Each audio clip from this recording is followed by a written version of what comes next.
morning, everyone. Welcome to the Leon County School Board Business Meeting. It's October 22nd, 2019, and we're here in the Aquilina Howell Building. And we're going to start with our Pledge of Allegiance, introduced by our student school board member. AP, take it away. Hello, everybody. We have for our Pledge of Allegiance, Melody King.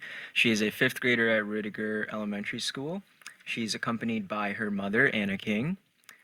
Melody is a scholar at her school, but also times fine to attend Ladies of Tomorrow Club, which focuses on growing her leadership skills and providing creative opportunities for her future. During her free time, Melody also likes to study and keep her grades up, but also loves to draw. Melody, if you could lead us in the Pledge of Allegiance. Please stand. Please, everyone stand for the pledge. Please stand. Would everyone please stand for the pledge? I pledge allegiance to the flag of the United States of America and to the republic for which it stands, one nation, under God, indivisible, with liberty and justice for all.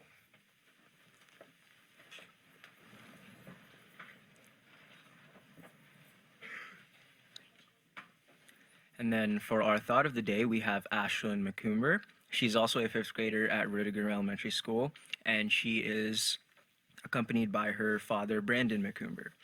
Ashley is a brand new Rudiger Roadrunner, and we're extremely excited to have her today.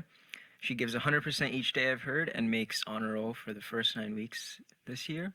Ashlyn, if you could give us a thought of the day. This year, our theme at Rudiger is teamwork. My thought of the day is an African proverb about being a team and working together. The proverb says, if you want to go fast, go alone, but if you want to go far, go together. Oh, I love it. Oh.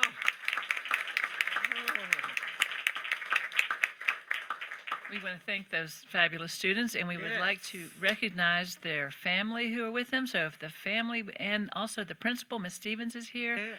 And anybody else from the Wonderful. Rudiger staff, would y'all Yes. please stand to be recognized Stand right up. now? Thank Come you on. very much.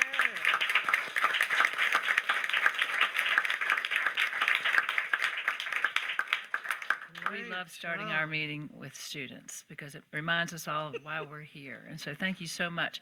But we will let you go if you need to because it's going to be a long meeting and we know you have homework and things to do. So thank you for being here, and it's okay if you leave. It is. Madam Chair, Yes. Mr. Jones just asked me, is Rudiger your school? And I said, yes, it is, Mr. Jones. And, he's still new and we're still providing him with orientation. And so those wonderful youngsters and their parents are from the Thorpe Street corridor, and they do an outstanding job, Mr. Jones. Thank you, Madam Chair. Yes, they do. Might be right on. Yes. And never mind. Let's do changes and additions. Ms. Rasmussen, let's do it. Thank you, Madam Chair. The superintendent recommends approving the following changes and additions which need to be read into the record. Adding item 19.04, a cooperative agreement between the Leon County Schools and the Leon County Sheriff's Department. This item needs to be approved for audit purposes no later than October 26th. And also adding item 7.01 for additional documentation, school board minutes from October 8th. Move approval, Madam Chair. Second. It's been moved and seconded. All in favor say aye. Aye. Opposed? Passes. Thank you. Next, we're going to go to the superintendent spotlight. Madam Chair, if I may, this time I'd like for Dr. Alan Cox to come to the podium. We have some special guests with us this evening and would like to do some recognition. So, Dr. Cox. Good evening, Mr. Superintendent, board members. So tonight we're going to briefly celebrate some absolutely unsung heroes to me, and that's our cafeteria managers. And I look at our principals in here, and I was principal for quite a number of years, and I can tell you they are absolute heroes in my eyes. So we're going to take a little opportunity here tonight. Let me bring up three people. Terry Anderson first. Terry will come up. Terry is our coordinator of health services. James Howcroft. Where you at, James? James, our director of food service, and Earlene Preston, who bailed me out many times at Child's High School. Earlene, Helped many of us out. Yeah. tell you, this that's lady here is early. gold. Yes, So, she is that. can't say enough good things about these three people. I'm going to briefly read you just a little paragraph about what this thing is, what this award is that 16 schools have won. They've won money. And then James is going to tell you more, and Terry and Earlene, they're going to hand out a bunch of plaques that we have tonight, okay? Leon County Schools has worked to create a culture of wellness for almost a decade. During the past 8 years, among many things, we've initiated having a wellness champion in every school. We created a comprehensive wellness policy and procedures, and we partnered with a group called the Alliance for a Healthier Generation Healthy Schools Program. That group's to promote school health. We achieved the gold level Healthy School District 3 times, and we've collaborated with other school-based departments such as nutrition, who we're doing tonight, to create a systemic view of wellness. Wellness is this huge umbrella thing. Because of this collaboration, we're able to promote additional opportunities to our schools, one being this one tonight. The Healthier U.S. School Challenge, or HUSC, as it's known. The Healthier U.S. School Challenge is a joint effort with the Florida Department of Agriculture and Consumer Services and the United States Department of Agriculture. It's a volunteer certification initiative that recognizes and rewards schools that promote nutrition education, physical activity, and healthy school environments.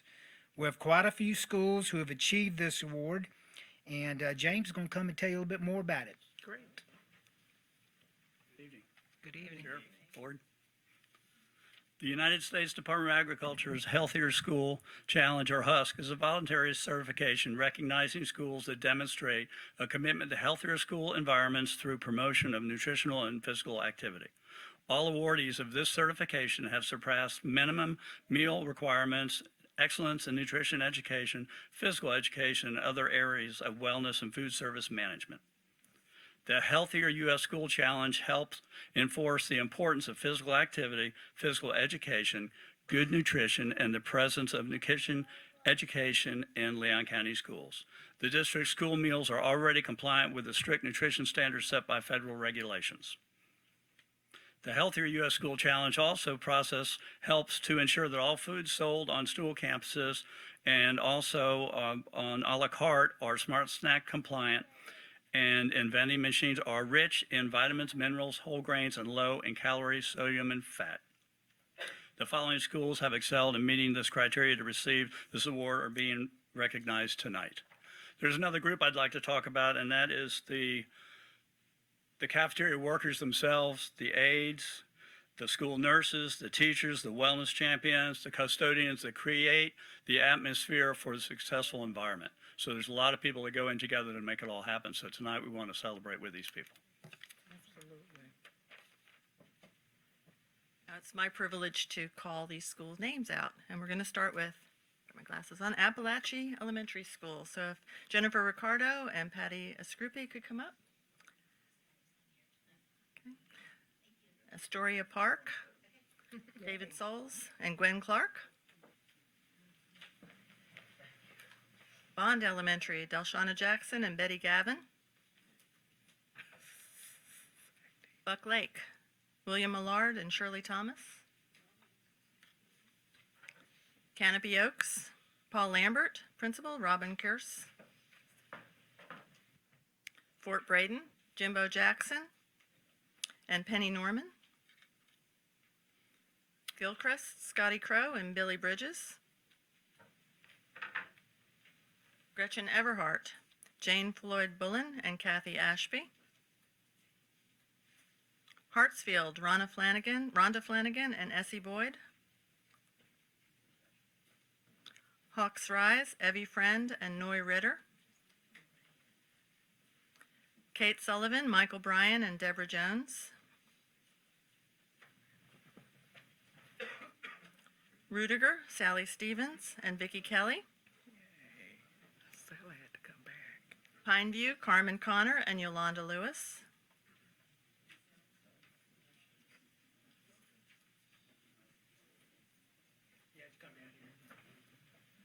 Riley, we have April Knight and Sylvia Burnett. Roberts Elementary, Kim McFarland and Christine Hurst.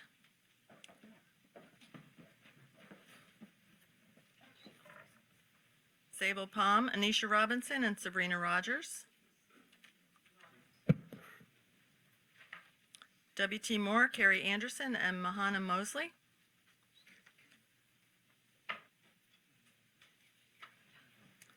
And last but not least, Woodville, Lisa Muir and Amber Addison.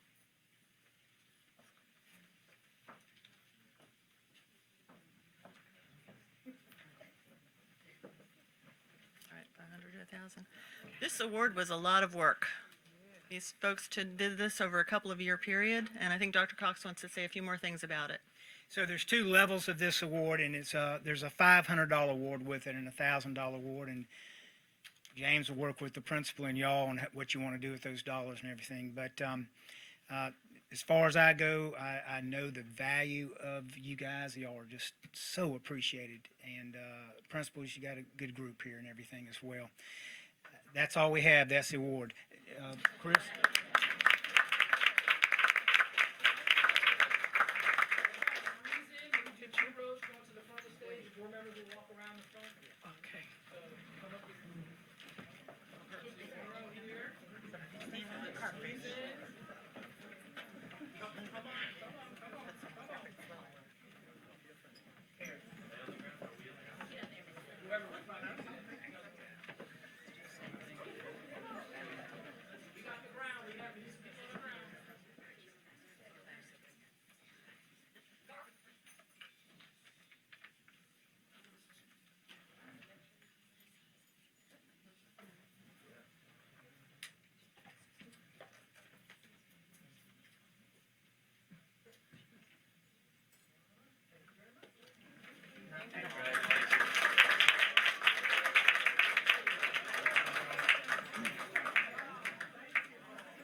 Students who are in the overflow room, if you want to come into the main room, there are quite a few seats open now. Madam Chair, Yes. may I, at this point, as there are exits in the building, just share this with the board members? I suspect all of us can remember who our high school principal was. Yes. Most of us will not remember who our cafeteria manager was.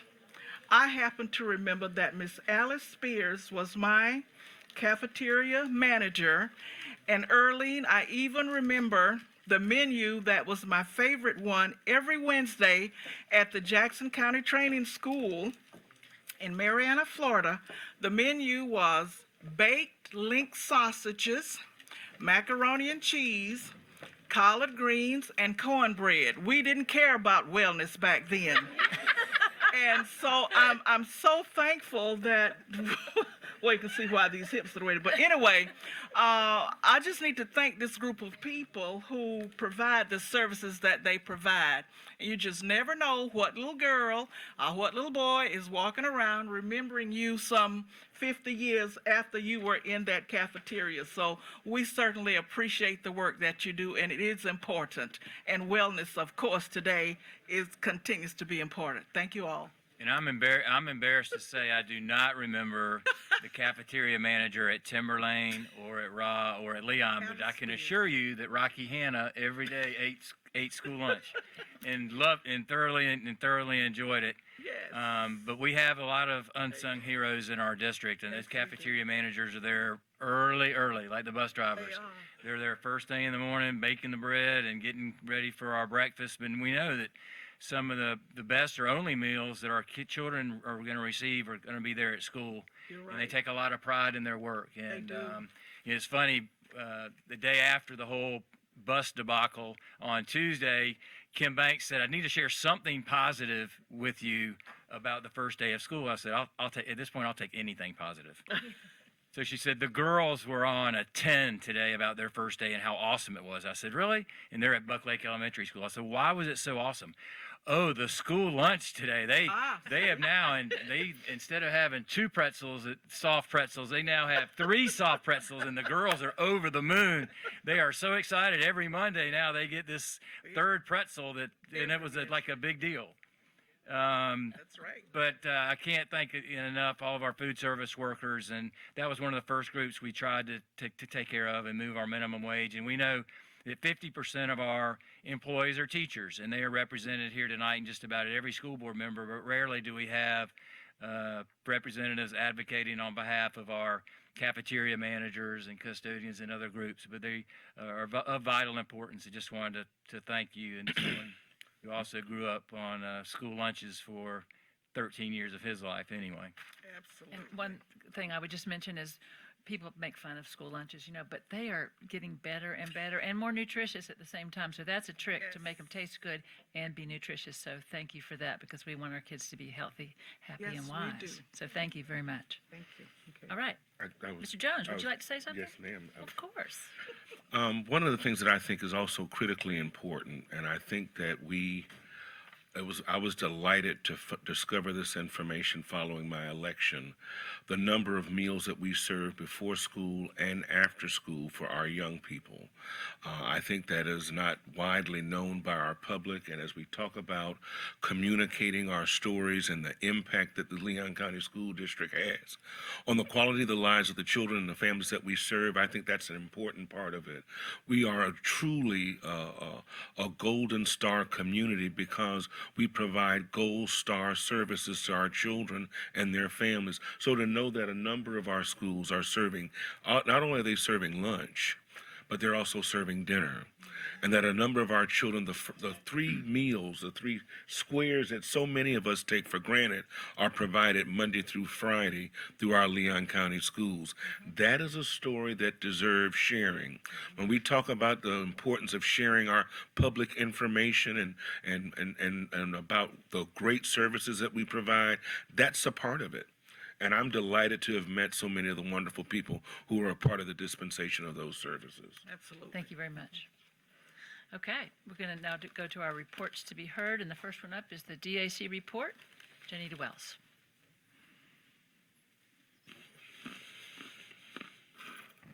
Good afternoon and happy Tuesday.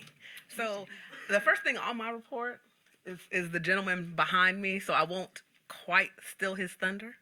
Again, my name is Janita Wells, and I serve as the DAC chair for the 2019-2020 year. And our last meeting was what I would call a safety meeting. And so it was all things safety. And so the first thing that we had was the city of Tallahassee and Mr. Sis came out and did a presentation about safe routes to school. So everyone's pretty much familiar with safe routes to school. But we wanted to familiarize the DAC members that had not heard anything about that before at this meeting. So he pretty much gave us the information about it being a federally and privately funded program. And I'm not going to go into what it is because, of course, I'm sure he will go into that. But he also let us know about the past projects and the current projects. And I'm just going to read off some of the past projects to steal a little bit of his thunder. Past projects have been Sable Palm, Pineview, Kate Sullivan, Roberts, and Rudiger. And submitted this year in 2019 have been Sable Palm, Fairview, and Pineview. In addition to Mr. Sisk, we also had Mr. Hunkier with district safety and security. And so we always love to hear about what the district is doing to keep our kids safe. And the first thing that he discussed with us was the grant that was received by Leon County Schools, which helped to add additional securities to our schools. He discussed 50 additional cameras. He discussed the guard shack, I believe, that they're going to be having at Leon. And we were really excited about just the different things that we're being able to put in place to keep our kids safe. He also discussed applying for additional funding, a second round of funding from this grant. He discussed the critical updates of our crisis response materials and making sure that they're up to date and ready for us in case of a crisis. One of the most, probably my favorite thing is the Rave app, and I guess you guys, I'm sure that you've already heard about this app. We were very pleased to hear about how easy it would be for our um, our faculty and staff on campus to notify someone, law enforcement, immediately about any harms or dangers or threats to our schools and our students. And he discussed that it's currently being piloted in several schools and that it will be rolled out shortly. And one thing that I thought was very interesting is that it turns into a radio so that they're able to talk, speak directly to 911. So I thought that was really amazing, this app that we're able to give to all of our faculty and staff on campus, so that it's not, one thing he discussed was that communication is really critical in keeping our kids safe. And so he said that it won't be, I have to call 911, I have to try to send an email, I have to try to do this, I have to try to do that. It's going to be all on one app, one button, hold it down, and it kind of goes in itself. So we were excited to hear about that. In addition, we had questions about the cameras at our schools, and he let us know that all of our cameras will have live feeds, as well as we were able to play back those live feeds. We also discussed a little bit about cybersecurity and what Leon County Schools is doing in regards to cybersecurity. The next presentation was by Dr. Cox, and I hope I get all my information right. He discussed Senate Bill 7030, which was passed by the legislature in 2019. And the first thing he discussed was that Leon County Schools had to create a mental health plan for the district and what that meant for Leon County Schools. He also discussed the required early screenings for students, discussed the suicide and threat assessments for kids who are threatening to harm themselves and others, and how with this new screening assessments, that information will be uploaded to Focus, so that no matter where the kid is going, if they move schools, that will always be something that the new school will have that information available and ready for them. He discussed that the district will now be required to do reporting at the end of each semester, and that students that are in secondary education will have to do 5 mandatory hours for mental health, and as well as the faculty and staff being trained on mental health as well.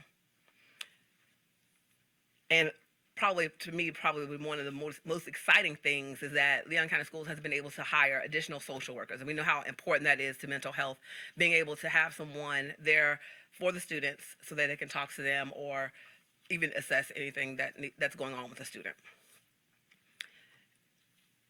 For Title II, we had a presentation about Title II, which is the federal program established to enhance the quality of teaching and administration to improve student achievement. And with that, Shane gave us information about Leon County Schools' priorities and their projects, to include providing quality professional development to teachers and administrators, support for beginning teachers, as well as school allocation and reading endorsements. One kind of awesome fact that stuck out to me was that Leon County Schools had more people registering to get endorsements than Miami-Dade County, so I was really excited about that. And the last thing that we discussed, the DAC voted and approved changes to policy 8310, which is the public records policy, which will go before you. And Dr. Gale explained that is the changes in that policy, which included assigning staff, Leon County Schools, to have one person to oversee the public records requests, deleting some language, and also moving some language, and clarifying language having to do with the custodial of records and being a custodian of the directory information. And that's it. That's my report. Have a great day. Oh, that was a lot of information. Thank you so much. And next we have the Student District Advisory Council, Madeline Fayak. Is that right? Come on up. Good evening, school board members and superintendent. The SDAC met on October 9th, and this was our second meeting of the year. We had representation from every public high school, and we also had students from Success Academy and Florida Virtual School as well. So that was really great. We discussed our experiences at the longest table, which was held at Godby High School. This was a very successful event and a great turnout. A lot of students came back, feeling inspired and also more knowledgeable about other schools and, the perspectives that students had. And at this meeting, they also had conversation starters that helped, get the discussion going and helped the interactions between students. We also had a discussion on the voter registration drives, and we want to make a district-wide competition among the high schools. And that would include the students who pre-registered and registered. I also sent an email to the supervisor of elections to start beginning our training to work on this initiative, as well as showing the SDAC what forms need to be filled out to pre-register as well as register, so the SDAC can communicate to their own school and help facilitate this. We also had the executive director of Habitat for Humanity present in our last meeting. He gave information on the purpose of the organization as well as the benefits, and he also wanted to give us some information on how schools can start their own chapter at their school. And we also have a student district advisory council member who's working on this initiative, and so she sent out how schools can get involved in the specific details that students should follow in order to start their own chapter. I was also approached by Chief John Hunkiar about meeting with the SDAC to discuss school safety policies, because he wants to get a student's voice and understand, students' perspective on the safety changes since we've seen, elementary and how it's different than it is in high school. So we look forward to giving him our input at a further date. We also wanted to build upon the school swap day and make it a 2-day event. The first day, student A would go to student B's school, and then student B would go to student A. So you're paired up with a student, and you can show them. So if I'm showing, student B around at Leon, I would go to their school the next day, and they would show me around. So we're still trying to determine a day for this event, but we would preferably like it to be before winter break, and we're just trying to make sure that it kind of flows with all of the school events, because we don't want to have, something happen that's, a conflict of interest. We also discussed the SGA Olympics, which is coming up, and that is on November 17th, 1:30 to 3:30 p.m. at Leon High School. And this has a bunch of field events and different leadership activities that students can participate in and engage and bond with one another. Our next meeting is scheduled for November 13th, and I would be happy to answer any questions that you guys have.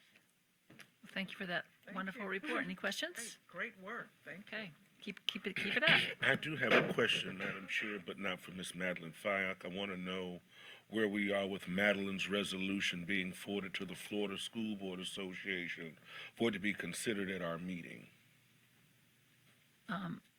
coming from the Leon County School Board.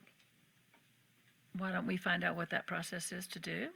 Could you get back with us on that in terms of what the School Board Association would like? Well, or would I you just... remember being corrected in my motion that I had to make my motion in such a way that would authorize the staff to get it done. So that's why I'm asking the question, are we being prepared for it to be considered when we go to our meeting in December for Madeline's resolution, for it to be ratified? The superintendent, per that same motion, would then be forwarding it to the Florida School Board, Superintendents Association, because I'm sure Mark Early is doing it on the election supervisor side. Just asking for an update. So let me get some information, get back to you. Okay, thank you. All right. And congratulations, Madeline, for the increased participation from the other schools. I remember a few times last year we didn't even have all of the big high schools. So good job. Thank you. Thank you. Great work. And Thank you. and congratulations on being hard at work on getting ready for the Tuesday following the King holiday. Right. So next we have the Title I Advisory Council, and I believe that the Vice Chair, Anita Whitby Davis, is here. So if she could come forward and give us that report.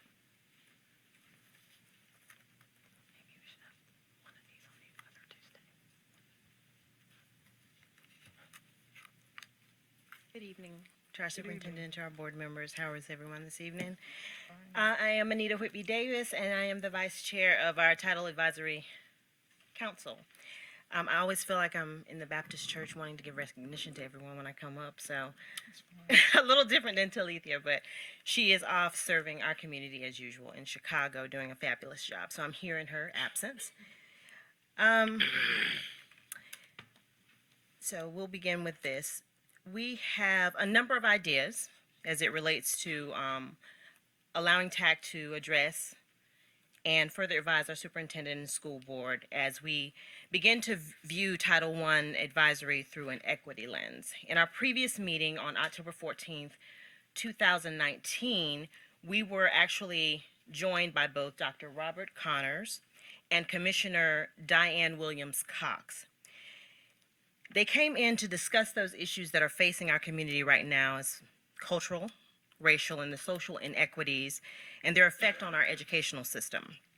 We know that our city and our county are addressing these issues head on, which means that we will be doing likewise. However, we've not lost sight of our early childhood education, our teacher incentives and retention, and it's our goal to enhance the coordination between the traditional and charter schools, because regardless of the schools that are Title I, we will hold them equally responsible across the board. If they're getting Title I dollars, we need to be monitoring them to make sure that they're using them equitably. We're also currently reviewing our bylaws, to which we wanted to address the need for representation. I believe it's in our bylaws and has been passed that we would have someone from each of the schools represented at TAC. And currently we are in absence of quite a few. This was our second meeting, October 14th, and we have quite a few principals that do not have representation on the board. So we're asking that those principals provide that representation to us by November 1st. And by that deadline, if we don't have anyone, then we'll reach out to the board and to the superintendent to make you all aware of those individuals who have not provided that information.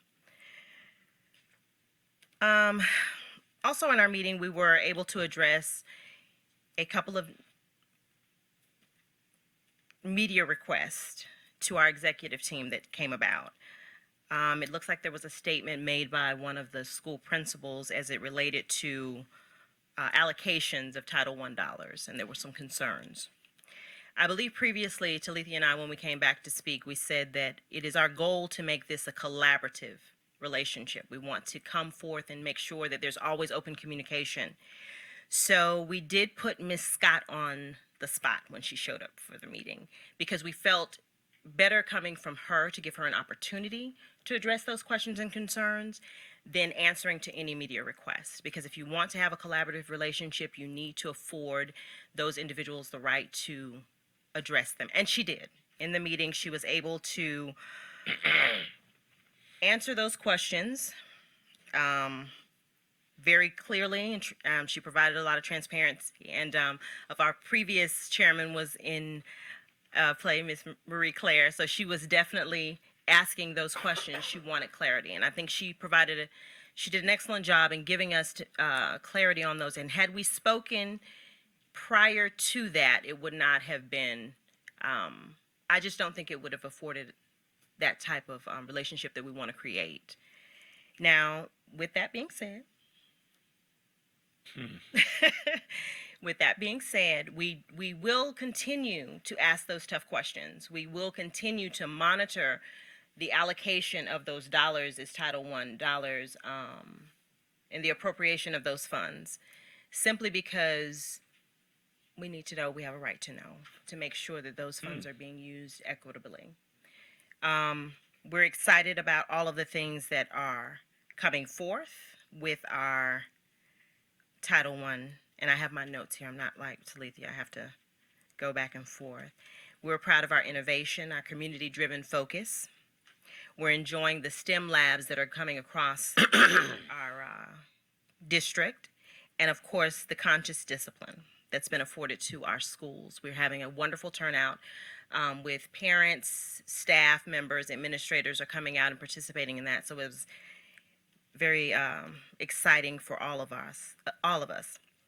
And I just want to again thank Ms. Scott and her team and acknowledge her because we appreciate her. And with the support of Ms. Gregory and the superintendent, we look forward to a continued progressive relationship. Are there any questions? No questions, just an observation, Madam Chair.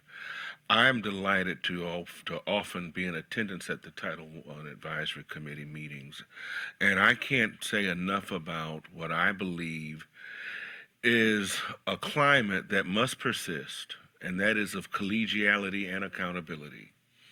But collegiality is a cornerstone of what is going to be a fortified, successful relationship, as we are advised by the Title I Advisory Committee. The fact that staff, the assistant superintendent, the director of Title I are always present to be informed by your perspective from your varied constituencies and your various areas of responsibility, and even, of course, the various schools.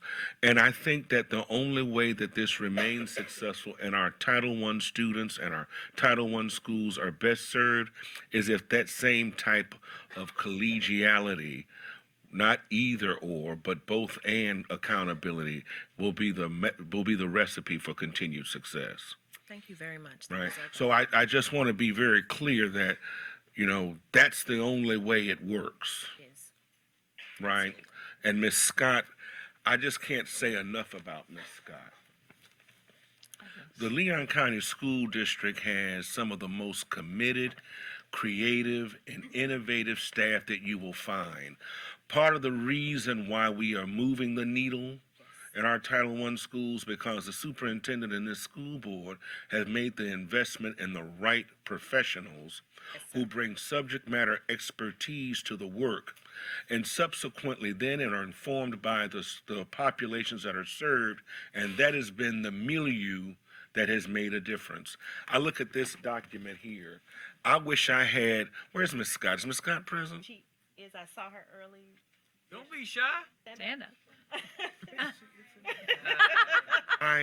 Ms. Scott is just a fantastic professional. She brings an infectious enthusiasm to this work. And when I talk with principals, particularly in my district, as I often remind, my entire district is Title I schools. They often talk about how extremely cooperative she is. The conference that she hosted, the impact that it had. And so no one negates, and we certainly appreciate the role of the Title I Advisory Committee. And it is the collegiality and accountability that must persist as we move forward, regardless of leadership or spokespersons. That's how the milieu works. And congratulations to you, Ms. Scott, on the continued great work you do, and congratulations to the Title I Advisory Committee. So now you may applaud, right? Now you may applaud. Thank you very much. Thank you so much. Yeah, good Great, job. great remarks. Great. Our next workshop is about safe routes to school. If you could come forward. Superintendent, board members. Be sure to speak to the mic and tell us who you are. All right, you hear me? Okay.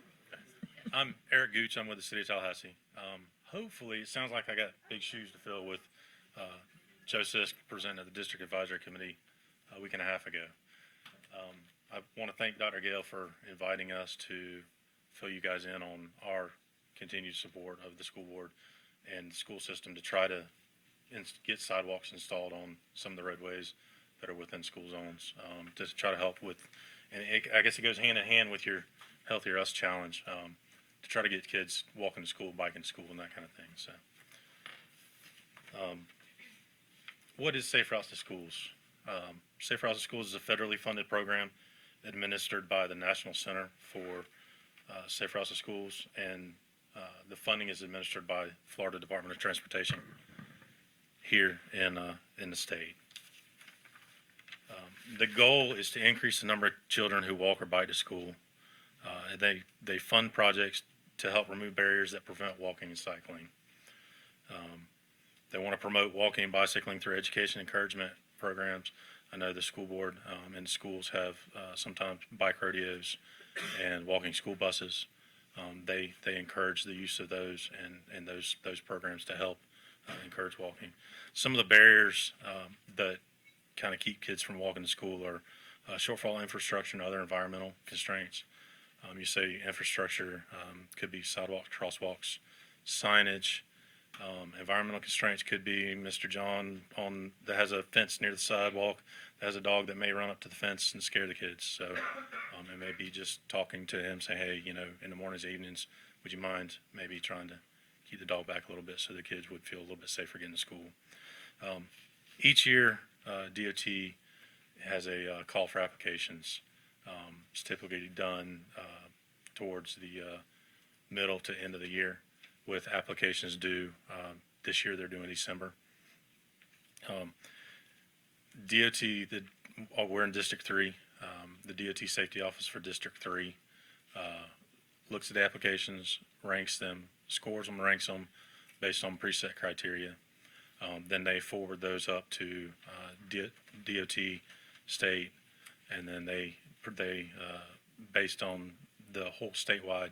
So the Safe Routes to Schools has $10 million statewide. District 3 gets less than 10% of that. So for all of District 3, being Leon County being a small portion of that as well. The city has partnered with, as she said earlier, the city's partnered with DOT in the past for these projects. We currently have 4 projects that are ongoing.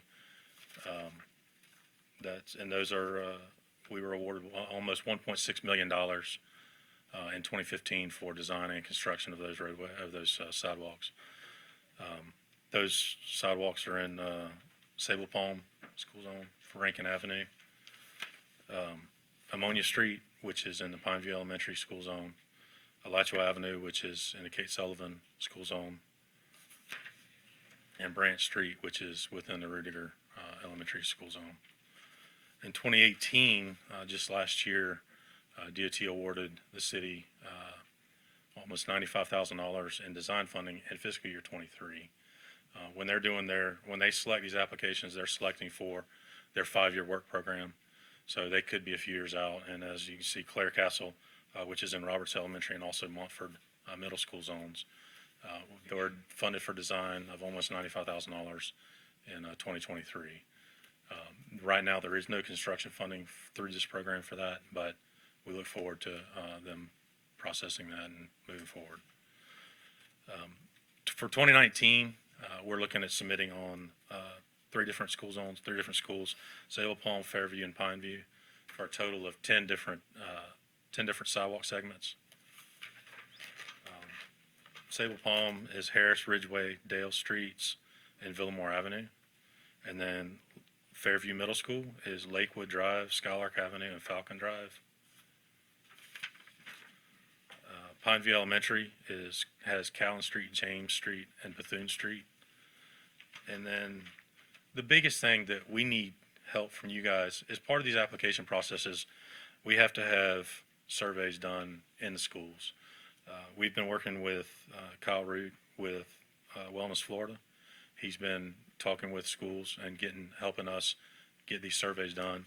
But the biggest thing we need, these surveys are a mandatory part of the application process. The more parent surveys and the more feedback we can get from the parents, the better chances we have from our endpoint too. The more data that they have to look at and say, hey, they're doing good. These sidewalks will be utilized, so they're going to definitely help. Other things, we've already gotten some of these surveys back from the teachers. They do in-class surveys, and they basically ask the kids, how'd you get to school? Did you ride the bus? Did you walk? Did you bike? Or did your parents bring you to school? So those are 4 simple questions that they ask them. We have to enter that information into a database and make that a part of the application as well. The other thing is we need letters of support. I know in the past, Superintendent Hannah has provided us letters for the previous submittals. But we need letters of support from the board members, from parents, from the superintendent, from the schools, from the principal. The more letters of support that we can get to show DOT, hey, we've got a lot of people looking for this, the more chance we have to get these funding allocated. So with that, I will answer any questions you guys might have.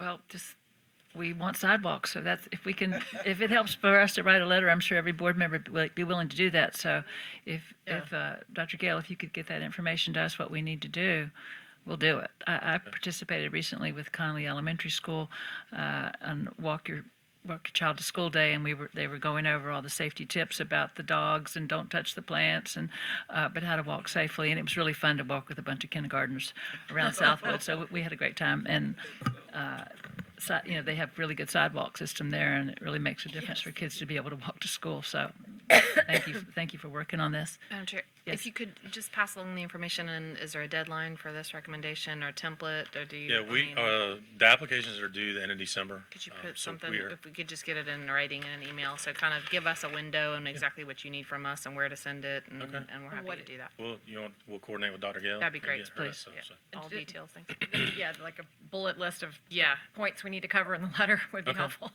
or a draft letter would be great. We can do We that, just write but it if for us you and we'll would put our names rewrite on it, that'd be Keep it in great. our That's own right, we're Happy talking to. the same We'd be language. happy to do that. No, it's That's very what I'm looking important. for. Thank you. Can we also have the presentation that you provided also forwarded to us under separate cover? It's not an attachment on our site. Okay. Okay, that'd be great. Thank you so much. Okay. Anybody else? All right. Next report. Thank you for coming. Next, we are going to have a report from the Foundation for Leon County Schools, and I believe our new executive director is going to be coming up. Is Eric Clark here? Day 2 on the job. Day 2, that's right. Day 2. Good evening, Madam Chair, Board Member, Superintendent. As you know, on yesterday, we had an opportunity to do an initial introduction of Eric Dean Clark, our new Executive Director for the Foundation for Leon County Schools. He brings with him a lot of robust experience with working with a foundation, and we're just excited to see what he's going to do for Leon County Schools. He's even already received a donation. So I'll turn it over to Mr. Clark at this time. All right. Thank you, Superintendent Hannah, Chairwoman Wood, and the rest of school board members. Thank you for allowing me to be in front of you tonight. We were able to, I was able to pick up a check this morning from someone who has been kind enough to make a donation to us. Had a call today at the office, and a lady wanted to donate $1,000 to the you're gonna have to help me. One of the Soiree. one of the schools is going Hartsfield. is going to Carnegie Hall. Yes. Yes. Which Wonderful. I'm so new on the job, I didn't know that, but they wanted to go ahead and Great. donate the money because they knew that with the soiree that we're having and with the money that we get from the consortium of Florida Educational Foundation, that it would double their funding. So we're very, very excited that we're able to partner and help that group get to Carnegie Hall. In front of you, you'll have a bright blue piece of paper, and it tells you, basically, I like to call it a fact sheet. And these are things that I'm going to share with a lot of our future supporters, future donors, because it gets right to the point of what we're trying to do. And it tells what our story is and what we're trying to accomplish. Just going to hit a couple of highlights. One is that this past year they were funded over $120,000 in classroom grants that will help approximately 300 teachers and impact over 9,500 students. That is absolutely astounding when you look at those numbers. We're going to continue to make sure that the students have the basic needs that they need in terms of school supplies. And we want to act as the liaison between the private sector and Leon County School District as we have in the past. We have lots of room to grow, and we're very excited about that. I do want to point out a couple of things that I discovered today, which I thought was pretty exciting. And this is information that I got from the Consortium of Florida Education Foundations. As you know, there's 67 counties in the state of Florida, and 64 of them have local foundations, and they range in size from those who raise very little to those who raise millions of dollars. for the 2017-18 fiscal year, and these are numbers, like I said, once again, it came from the CFEF. Over $64 million was raised by the educational foundations throughout the state of Florida, which impacted almost 2.8 million K through 12 students. Just staggering numbers. And with that, there was over 1,200 volunteer leaders that supported and worked with those foundations. We're very blessed here in Leon County to have a wonderful school system, a wonderful school board, an outstanding superintendent, administrative staff, but also I feel that the board for the Leon County Foundation Schools is going to go to the next level and raise needed dollars for this community, for the schools, and do great things that will only make what you do easier, hopefully, but also better. And it's all those shiny faces that you see every day is why we're all in the business of this. It doesn't matter who gets the credit or who gets the whatever. It's just so that little Jill and little Johnny know that they got what they needed. Any questions? Really look forward to working with you, and we can have a great relationship, and can't wait to raise a lot of money for our classroom teachers. Oh, I'm super excited. It's been a wonderful 2 days. We've seen him twice in 2 days. Yeah, I'm telling you. What are we doing tomorrow? I don't know, but the day after tomorrow, we'll see you at the Yeah, soiree. yeah, all right. Show us the money. I'd like, Mr. Clark, congratulations on the new position. We're very excited about your leadership, and also excited that we're going to have a meeting in December with your board of directors and with this board to kind of review where we came from and where we're heading. But excited with your new leadership. So congratulations. Thank you. I appreciate your trust in me. Thank you. Thank you, sir. Madam Chair, I remember as we provide context to that meeting, I remember you talked about a workshop that you participated in with a foundation leader. Yes, it's the foundation that he was talking about, the Florida And those Foundation. persons will be I believe included. Dr. Gale has reached out to the. president will be coming from CFEF. So that's great. So we'll have that knowledge base to help us out. Sounds great. Okay, great. So our next report is our Minority Enterprise Development Report. Yes.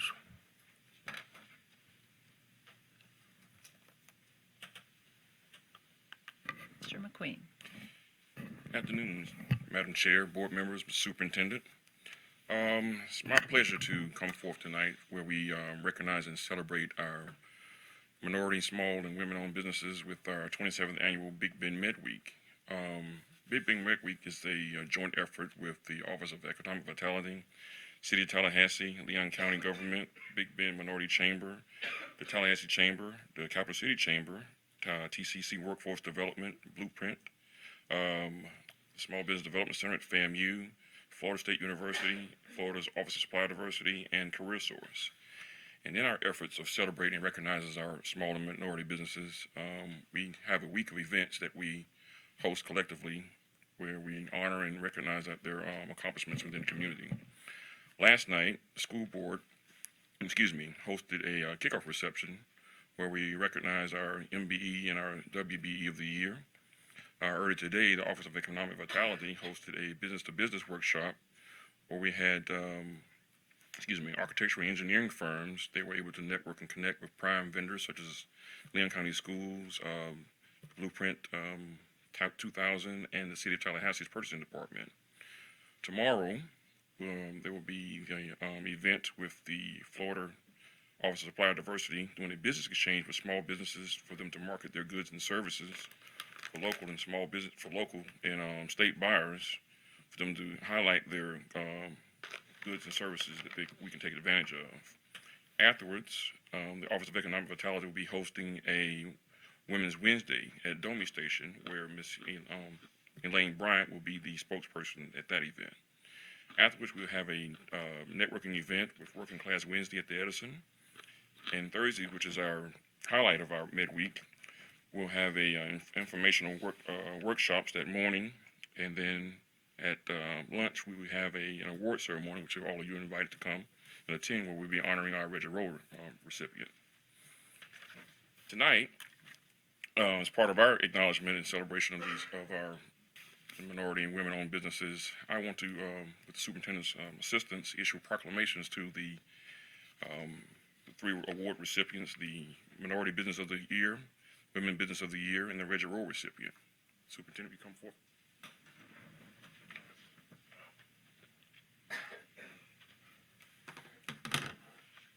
Got your glasses?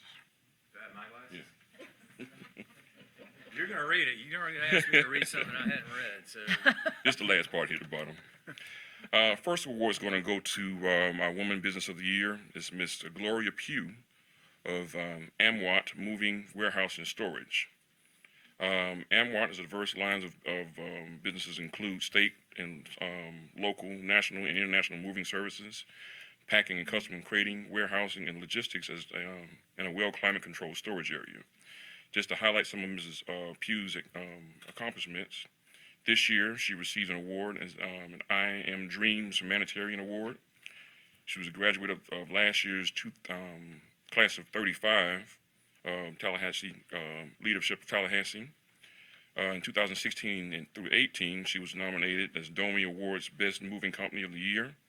2014 to 2018, Best of Tallahassee for the Best Moving Company of Tallahassee, and the Tallahassee Women's 2016 Entrepreneur of the Year. And with that being said, I want to bring forth Ms. Gloria Pugh of Amwat to receive the Wonderful.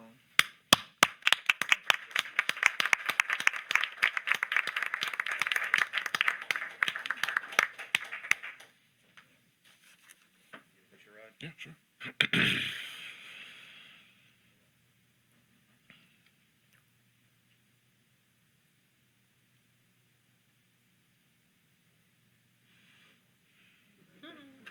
Gloria, congratulations.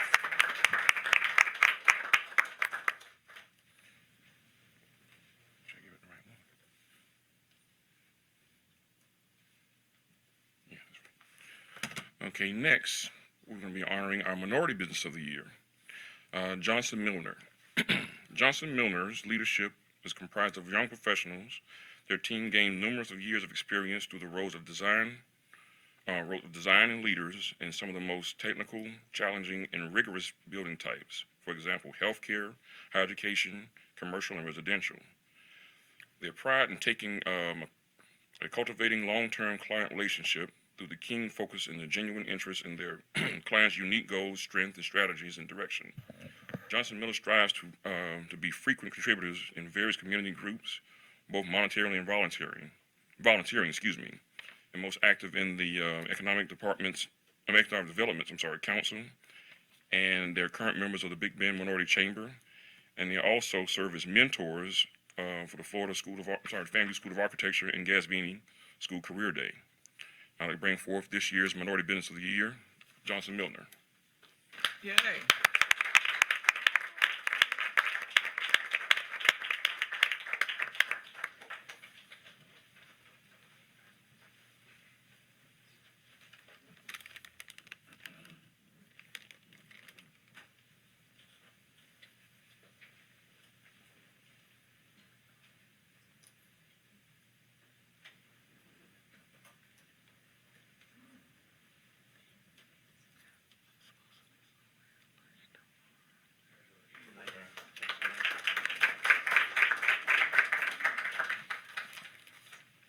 And last and certainly not least,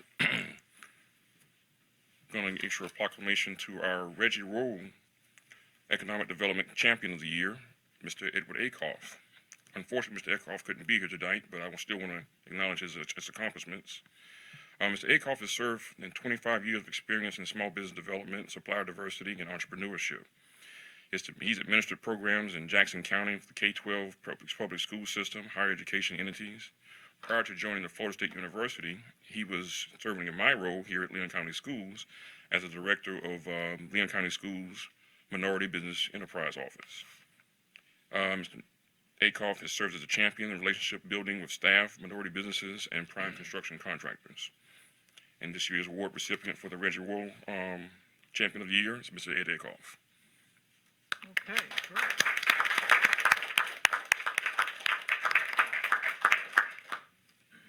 can take a group picture up front. We going? Nobody calls for you. Well, I support minority business. I know the school board does, but I Oh, that's ugly. Oh, that's ugly. And you know, we got to address that too. That one.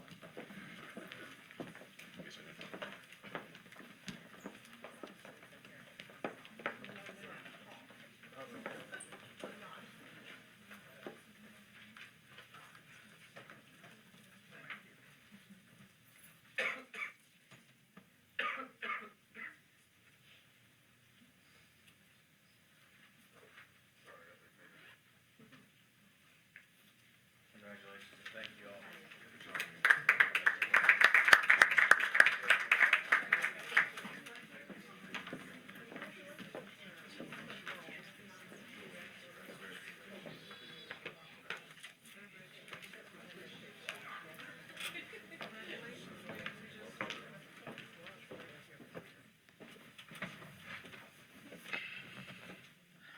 Okay, well, this has been quite the night of reports and accolades, and we're not quite finished yet. So our next is going to be our report on our SRD, School Resource Officer Program, the annual report. And who's here to give that? We don't. I see a chief back there. We got to They're get pink patches and pink things. Yeah, we like the pink. Normally John comes with me or before me. Set me up this evening. Good evening. Good evening. Madam Chair, Superintendent Hannah, and school board members, it is my honor to stand before you on behalf of our Sheriff, Walt McNeil, and to present the 2018-19 annual report for the School Resource Program. I am Audrey Smith, the Chief of Youth Services for Leon County Sheriff's Office. You have already been provided a copy of the report, so I'm not going to bore you with all the details of the 78 pages, but I do want to highlight our goals and objectives from that school year and give you a few stats and then tell you how we're going to move forward. As you're aware, last school term we added 6 additional resource deputies to cover the elementary schools in the county as well as the 3 Title I schools, which are Bond, Pineview, and Sable Palm. So that brings our strength as a unit to 28 deputies. We have 2 sergeants, 1 lieutenant, and my captain who's in the back, and then myself. So without saying, the changes that we all face with the Marjorie Stoneman Douglas Act kind of changed the way that we conduct business.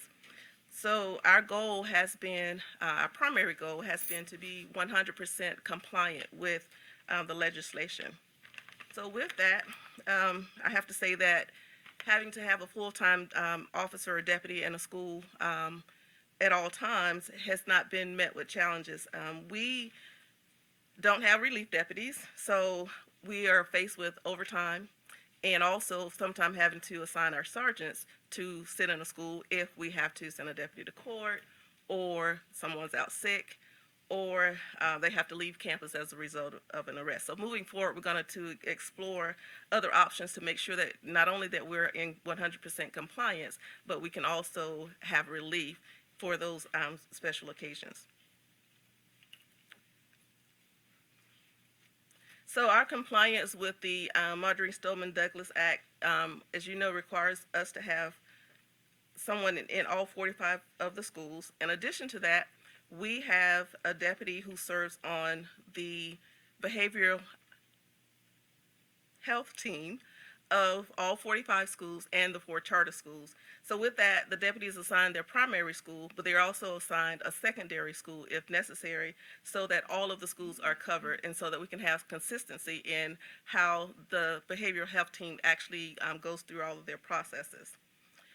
We also ensure that all of our deputies have received the CIT training. That means they are trained to deal with mental health issues and other issues that our students might have. They also have received active shooter training, and in addition to that, they have provided that training to the teachers and the faculties at each school, and they are constantly conducting the active shooter drills. One of the other of our 8 goals from last school terms was to implement a Junior Explorer program. We did that over the summer with 10 youth participating, and they actually participated in concert with the Explorers. And the goal for them is to learn more about law enforcement, but also for us to build those bridges with the youth.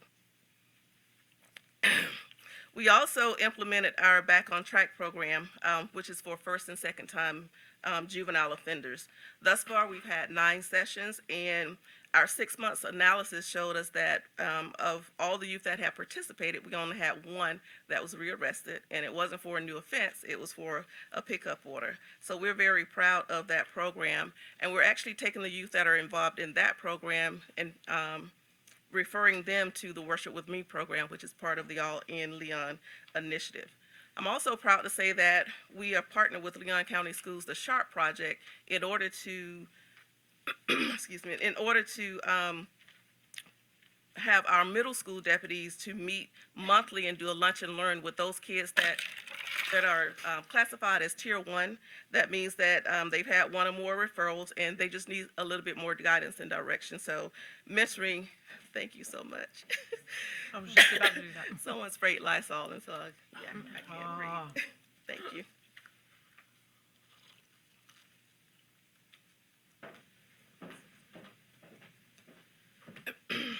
So our deputies are actually mentoring those students in the middle schools on a monthly basis, and more if they should need it. A couple of our other goals for the school term was to establish an endowment scholarship for our Explorer program. We find that our youth who want to go in law enforcement, who've been with us for several years in the Explorer program, sometimes don't have the funds for that. So we're looking to endow a scholarship so that we may be able to assist them in their post-secondary education. And the last of our goals for the school term was to ensure that we continued our classroom instruction. And I have to admit that our goal was not met.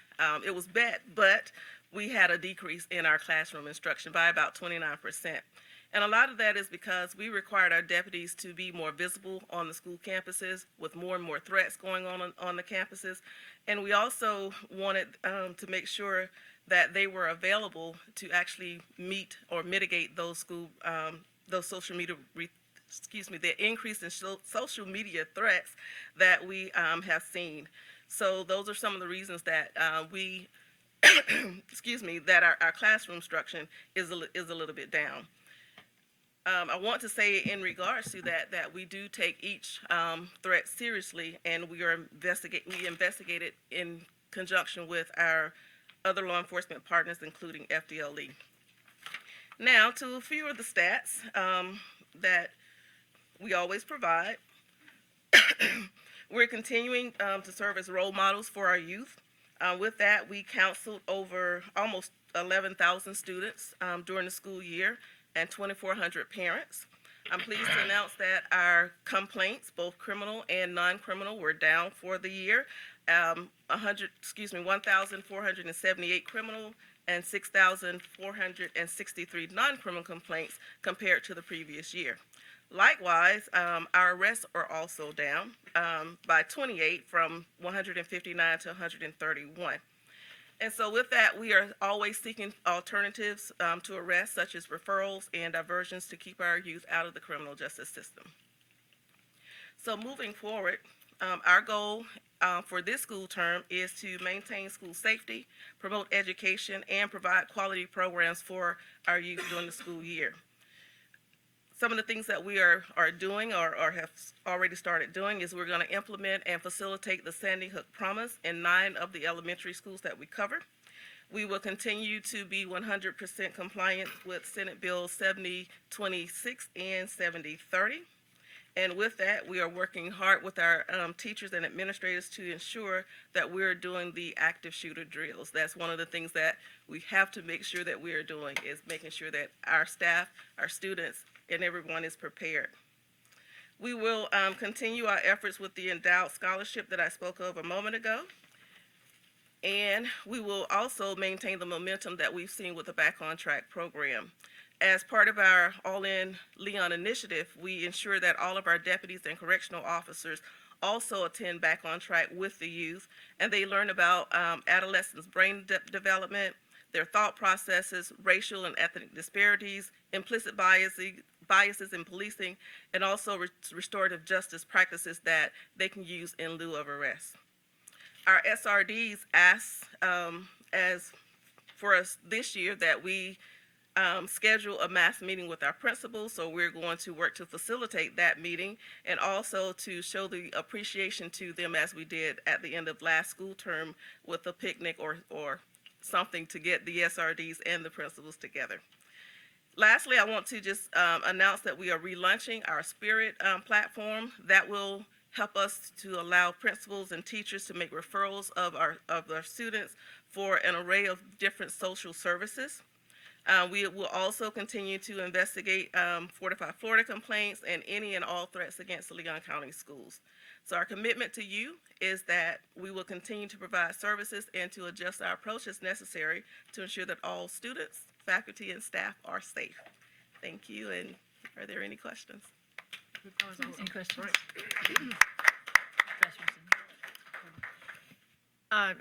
Just thank you. It's been a rough couple of years since the Marjorie Stoneman Douglas massacre, and we've had a lot to tackle, and we couldn't have done it without you, so we're very grateful to you and Sheriff McNeil and your entire department. It's nice that you're conveniently located as our neighbor, and we thank you for working with Chief Hunkyard to make sure that our schools are as safe as can be. I like to say that we're 1,000% in compliance with the legislation. Yes. But we'll have to keep going. I'm sure there'll be another bill to add to the list. Right. After January. So, but thank you very much. You're welcome. Thank you. Thank you. I want to thank Leon County Sheriff's Office most specifically for the things that it has done for us in District 3. It was this year that you and other members of the Sheriff's Department took so that you might model finer manhood and womanhood and create the type of wonderful examples of law enforcement to our young people that you took students from Oak Ridge and Pineview Elementary School on a trip to Wild Adventures. It was a moment and a level of engagement that those young people will remember a long time and will go a long way to fortifying what I'm sure will be future and even adult fond memories of law enforcement and the role that they play as persons who make certain that our communities and our children and our schools are safe places. So thank you for what you've done and continue to do. You're welcome. And I think the numbers that you report about the fewer number of incidences with law enforcement in the context of our schools, I think that's information that's worth sharing beyond the public record found here. Absolutely. And I would hope that the sheriff, in cooperation with the Leon County Schools, would put that information forth. Again, it's about talking about the importance of information and about our school system and our school district and how partnering with the sheriff's office makes certain that our schools and our children are safer and that our children are having less incidences of crime, because that's what makes the headlines. Yes, sir. We will definitely share. I wanted to add to that. I always look forward to this report and read it and look at all the schools, and it's interesting how every school's different, so some have more counseling going on, some have more this and that, but everybody's out there working hard, and that's the thing I look for, Mr. Jones, is how much diversion is going on versus arrest, because there's I think kind of a mythology that if you have a sheriff or law enforcement officer in the school, that arrests are going to go up. And so I'm always looking for that to make sure that's not the case. And your report this year was the best of the last 3 years from what I could see. More diversion, fewer arrests, and good school safety. So thank you for that, because that's critical. Appreciate it. I'd like to echo what Chair Wood said, Rasmussen, not quite yet, but we've had a wonderful relationship with the Sheriff's Department dating back to 1981, my senior year of high school. Our first SRD was Alan Rogers, who's an employee with the school district. I won't tell you Had to start because of you. why. My senior year, I won't tell you why. I remember that's exactly the year it started. But there was a new sheriff, Sheriff Boone, came into office replacing Ken Casares and brought this program in. It's been now going on close to 40 years, and it's been a wonderful relationship. And philosophically, there was a shift from years back when they used to be a badge of honor, I guess, the number of kids that were arrested in our schools. And philosophically, we've come a long way since we were in those early days to look for more ways to divert kids, to keep them out of the juvenile justice system, and to find ulterior ways to get our points across, to still insert discipline. And there's, like my wife said, there's actions and there are consequences, but having those consequences that are reflected in a way that do not require a kid to, wear handcuffs and go to jail. And so we're appreciative with the working relationship we have with the department, and please thank the sheriff for us as well. Thank you. Thank you for being Thank here. you for your report. Thank you. Okay. Well, next we have persons to be heard. So if you've been out there waiting to speak, this is your turn, and our attorney will call you. Madam Chair, thank you. At this time, we have approximately 9 persons to be heard. Due to the number of public speakers, I will say that although you cannot waive your time in favor of someone, you can, if you have heard a prior commenter who said what you want to say, you are welcome to waive in support if it's your desire, so that we can move the meeting along expeditiously. If you choose not to, you are certainly welcome to your 3 minutes to come and give your comments to the board and superintendent. And with that being said, the first speaker is Scott Mazer. Please come to the podium, give us your name and address. You'll have 3 minutes. Scott Mazer, 3319 Dartmoor, Tallahassee, Florida.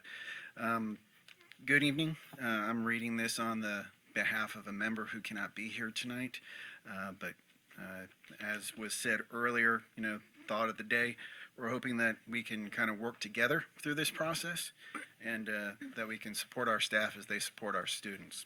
I cannot be present tonight to air my grievances about my situation. Appreciate the colleague who is reading and addressing the issue on my behalf.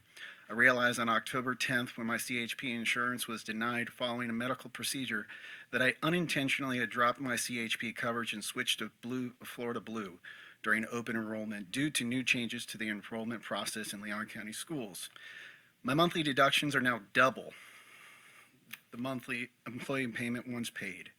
At $500 more a month, I absolutely cannot afford to pay the extra $6,000 this or any year. This is my 26th year working in Leon County schools, but I can ill afford this costly mistake, particularly given that my years of experience may preclude me from receiving a raise under the governor's proposed teacher raise plan. I am currently contending with 4 medical issues, all of which are going to require surgery, and I need the coordination and navigation. This will best most cost effectively medical insurance that I need, and it's CHP. I enrolled myself in the county's directive, being told in numerous emails that even if I were keeping everything the same as I wish to do, that we all had to re-enroll or lose our coverage. Believing that to be true, but as it turned out, it was not. I attempted to keep my same coverage and somehow made an error. I can only assume or surmise I confused Blue with my dental coverage with Florida Blue and changed to Florida Blue accidentally. Thinking I had not changed my coverage, I briefly scanned the confirmation email and did not catch the mistake. I did make the error, but I had done nothing. If I had done nothing, I would have kept the coverage that I currently had and still had CHP. I request information on formal appeals process and was told that there is not one. Attached at the end of this email are the 3 responses I received from Leon County Schools. I find the response of Leon County Schools unacceptable and demonstrates an uncaring posture to a 26-year employee who will be forced into financial hardship due to an error in completing a new process. I completed the insurance update in good faith and made an error. I could have taken the path that others and not completed my benefits, which would have completed, let me see what's going on here. Remain the same if I had not completed the process as I intended. This seems like performance punishment for someone who took the initiative, as those who did not update their insurance were rewarded with their lack of performance and their benefits were completed correctly by the county. What good employer would allow the employee to bear the burden of having approximately 10% of their compensation gone due to a clerical error? I respectfully ask you to correct this for me as I continue to faithfully serve the children at my school in Leon County Schools. Sincerely, Janet H. Roberts. Thank you. Madam Chair, the next speaker is Kiki Peters. Did I say that correctly? Okay. Thank you, ma'am. If you could come to the podium, give us your full name and address. For the record, you'll have 3 minutes. Hello, everyone. My name is Kiki Peters, and my address is 3410 Mizell Street, Tallahassee, Florida. I am here today in representation of the Lincoln High School Quarterback Club. Before I begin, I do want to state that my statement is my statement only. I do not represent all parents of our football team, but I would like to have a voice for the suspension of our head coach, Quinn Gray.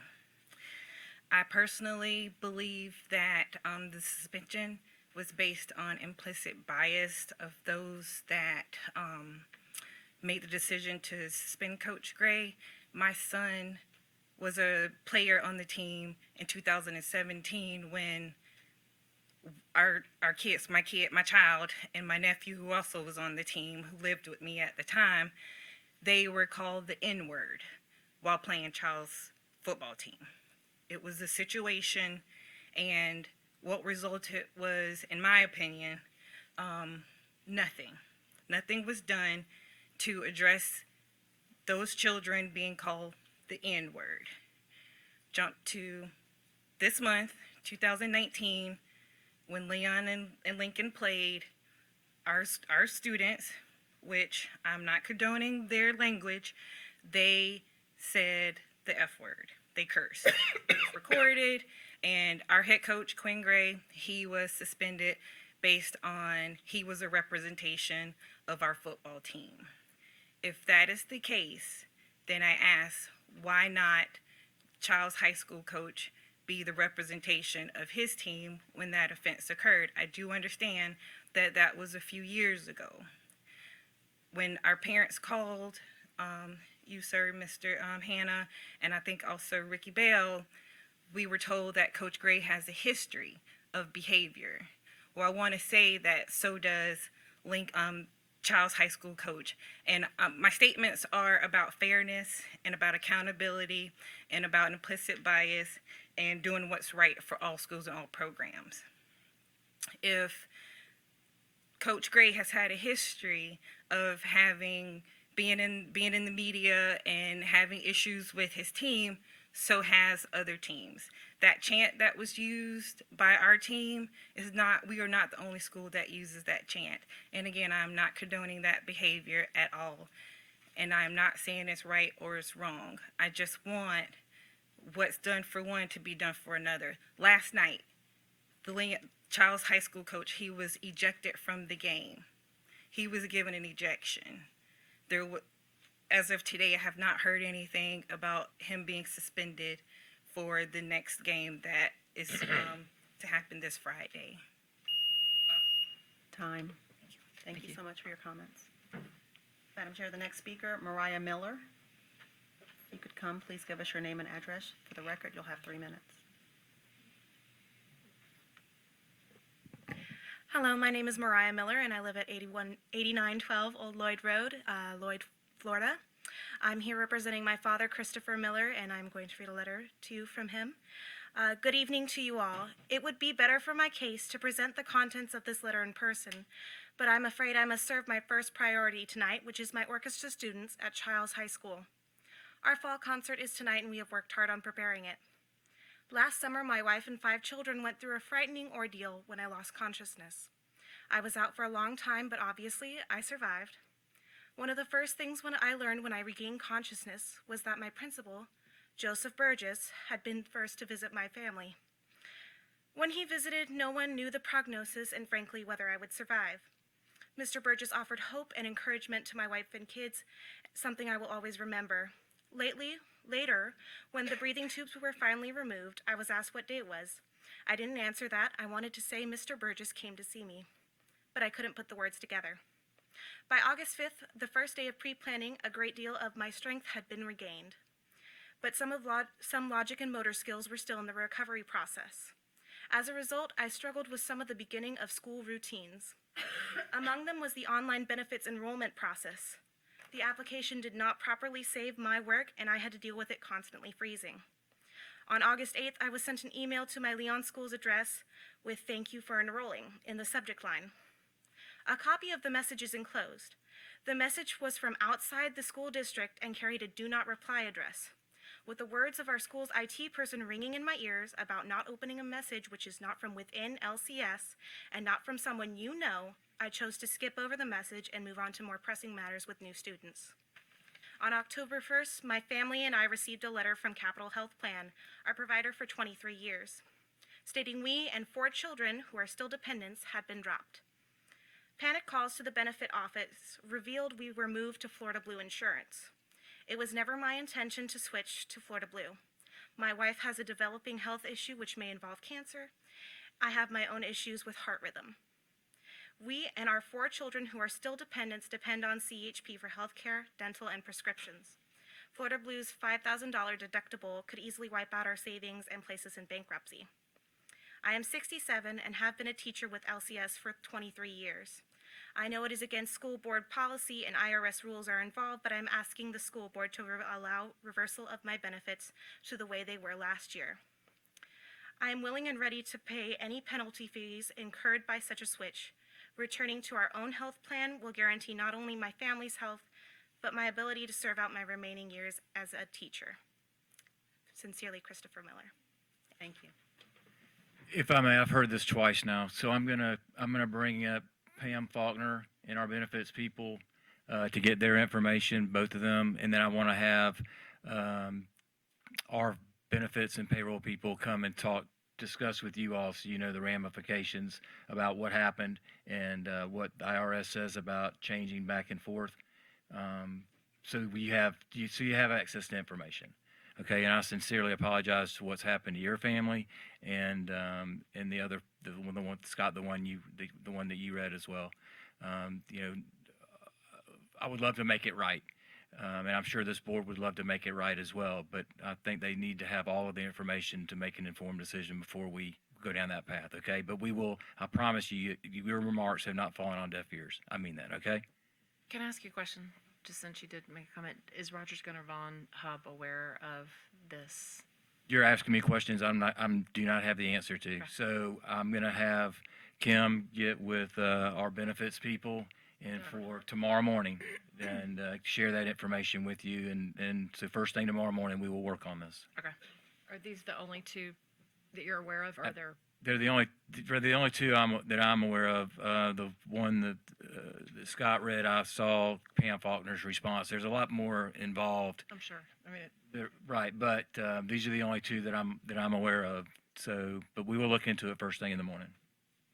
Thank you. Thank you. Okay, the next speaker, and I'm going to butcher this, forgive me, Vieja Balloon Lindsay. Viella, I'm so sorry. Please come and give us your name at the microphone and your address for the record, and you will have 3 minutes.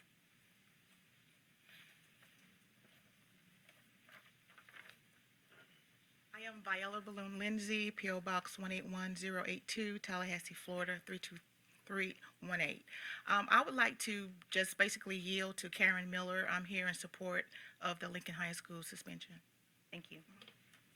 Next speaker, Sherry Gawanter. Please come give us your name, address. You'll have 3 minutes. Good evening. My name is Shari Gawanter, teacher for Leon County Schools, 2213 Pontiac Drive. I am reading this letter on behalf of Charles Chapman, who could not be with us this evening. To whom it may concern, this serves as a rebuttal or response to the letter dated October 16, 2019 from Ms. Dina McAllister, the Leon County School Board designee for Labor and Employee Relations. I am here to address the negative impact annual program-based teachers are experiencing as part of Leon County Schools. After reading the contract and corresponding with Leon County Schools staff since September of 2013, 2018, I am saddened to hear that the Leon County Schools is unwilling to go to a mediator, to address the concerns brought forward about the lack of contract for teachers who are annual program-based teachers. While it is true that I applied for an hourly as needed teacher position in the adult and community education program beginning with the 2013-14 school year, I was placed in an annual-based teacher program. Skyward will confirm this. According to the Leon County School Policy and Procedure 3120.05, I do not need to be certified in order to teach the adult and community ed program. All I need is to have a bachelor's degree and pass the other basic requirements that are noted. When I was hired in November 2009, I held a temporary teaching certificate in elementary education, K-6.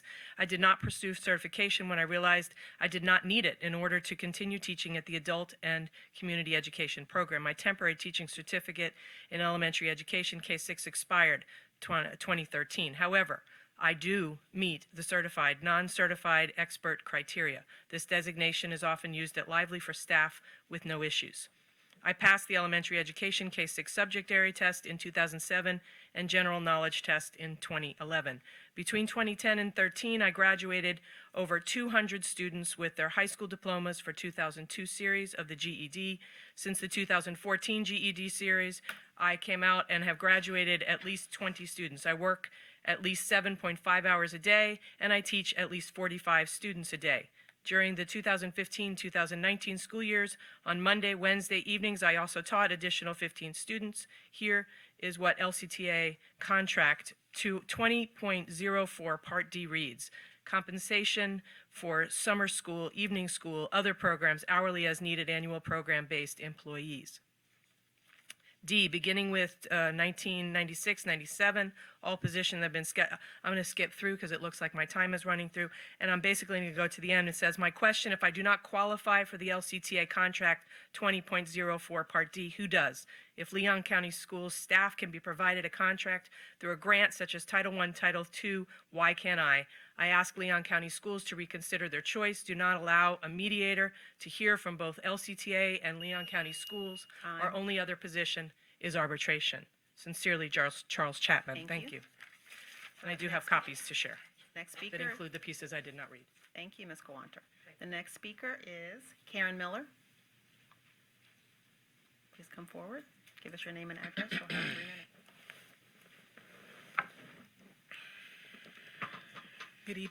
Good evening. My name is Karen Campbell Miller. My address is 3909 Reserve Drive, apartment 226, Tallahassee, Florida 32311. And just wanted to say thank you very much for this opportunity to have a voice. I am here to speak about the suspension of Coach Gray. He's Lincoln High School head coach, and also the implicit bias. I moved to Tallahassee in 2015. I came here as an undergraduate student at Florida A&M University.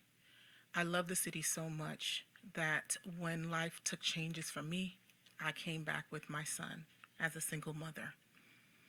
I have an extended family here, and I would have my friends and family in South Florida say, "Why did you come to Tallahassee? It's Southern Georgia." Southern Georgia. And I said, "You're crazy. This is the greatest place to raise a family." So I was really disappointed when I started to see some of the things in the news about other schools and coaches and the things that were happening, and then started to hear from my own son about the language that was used on the field that was never addressed. I contacted, reached out, how can we address this? Never received a response. Not knowing anyone and not knowing where to go to or how to deal with the situation, and afraid of my son having to deal with any type of repercussions for saying something, I stayed quiet. Last week, Coach Gray was suspended because of the F word. I'm not condoning the language, but when I contacted Superintendent Hannah's office, he referred me to Mr. Hansen. I did not get a call back from Mr. Hansen.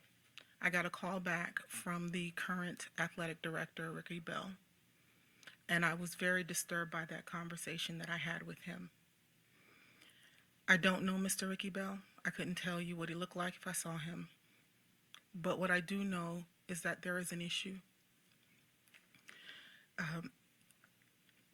Coach Gray was suspended. He did not receive any type of due process. This suspension came directly from the athletic director's office. I asked Mr. Ricky Bell. Coach Gray was nowhere around the vicinity of the boys when they were saying the chant. Why the other coach was, there was a coach that was leading it. Why was Coach Gray suspended? He said the head coach is responsible for his staff. Understandable. Well, when Child's coach went on social media and referred to a student as an animal based on her skin color, why wasn't that head coach suspended if he's responsible for their staff? I don't know. Am I at my time? A couple of seconds. Okay, sorry. So we just need to talk about what we're going to do as we move forward, and we need to hold the athletic director responsible for his behavior as well. Thank you. Thank you. Next speaker, Kimberly Strelo. Okay, I'm sorry. Please give us your name and address for the record. You'll have 3 minutes. One second, hold on, Kim, 1 second, I'm sorry. I need to make something clear because I've heard and I can't speak to exactly what the phone conversation Mr. Bell had with the last speaker. But I want to be clear, this suspension was a directive from me. Not from Mr. Bell, not from Mr. Hanson, not from the athletic director at Lincoln, and not from the principal. It was a directive from me. So if anyone wants to be held accountable and responsible, he's sitting right here. Okay? I just needed to make that clear. Thank you. Name and address. You'll have 3 minutes. Good evening. My name is Kimberly Strelo. My address is 206 Fairway Drive, Havana, Florida. Superintendent, Honorable Chair, and Leon County School Board. I want to thank you for the opportunity to be heard tonight. I have been teaching at Leon County Adult and Community Education for the past 10 years and absolutely love my job. I was hired on as a part-time high school credit teacher, but have been full-time ABE GED teacher for the females at the Leon County Detention Facility for the past 9 years. I hold a professional teaching certificate in English 6 through 12, social studies 6 through 12, and I'm reading endorsed. I am here to address the negative impact on annual-based program teachers that are experiencing in Leon County schools. I am saddened to hear that Leon County Schools is unwilling to go to a mediator to address the concerns brought forward about the lack of contracts for teachers who are annual-based program teachers. I have filed a grievance last year in May and have been denied every step. The last step being denied by Dina McAllister as the Leon County School Board designee. My grievance was filed on a violation of LCTA contract 1601-2104, along with school board policies and procedures 1362, 1380, 3120.05, 3128, 3130, and Florida State statutes 1012.33, 1012.39, 1012.43, and 1012.61. Per school board policy 3120.05. Adult education certification. Instructional personnel who employed to teach full-time in the adult education shall hold a valid full-time educator certificate issued by the State of Florida Department of Education and shall be governed by the same board policies as other full-time instructional personnel. If Leon County Schools staff can be provided a contract through grant such as Title I or Title II, why can't I?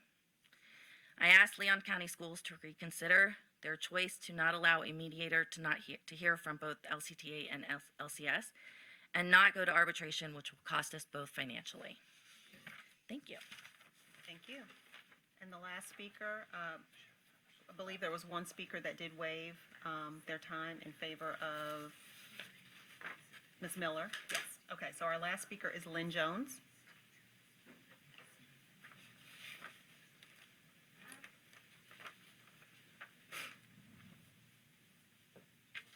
Come to the podium, give us your name and address. You'll have 3 minutes. Good evening. I'm Lynn Jones, 3211 Notre Dame Street, and I'm here representing myself. I'm not representing LTACA, although I am a member. Good evening, Superintendent and board members. Thank you for your service. I'm here tonight to encourage the Leon County School Board to consider the importance of teachers. As a teacher working at a L300 school, I work long hours to support our students, and I'm dedicated to excellence and encourage my students to aim high.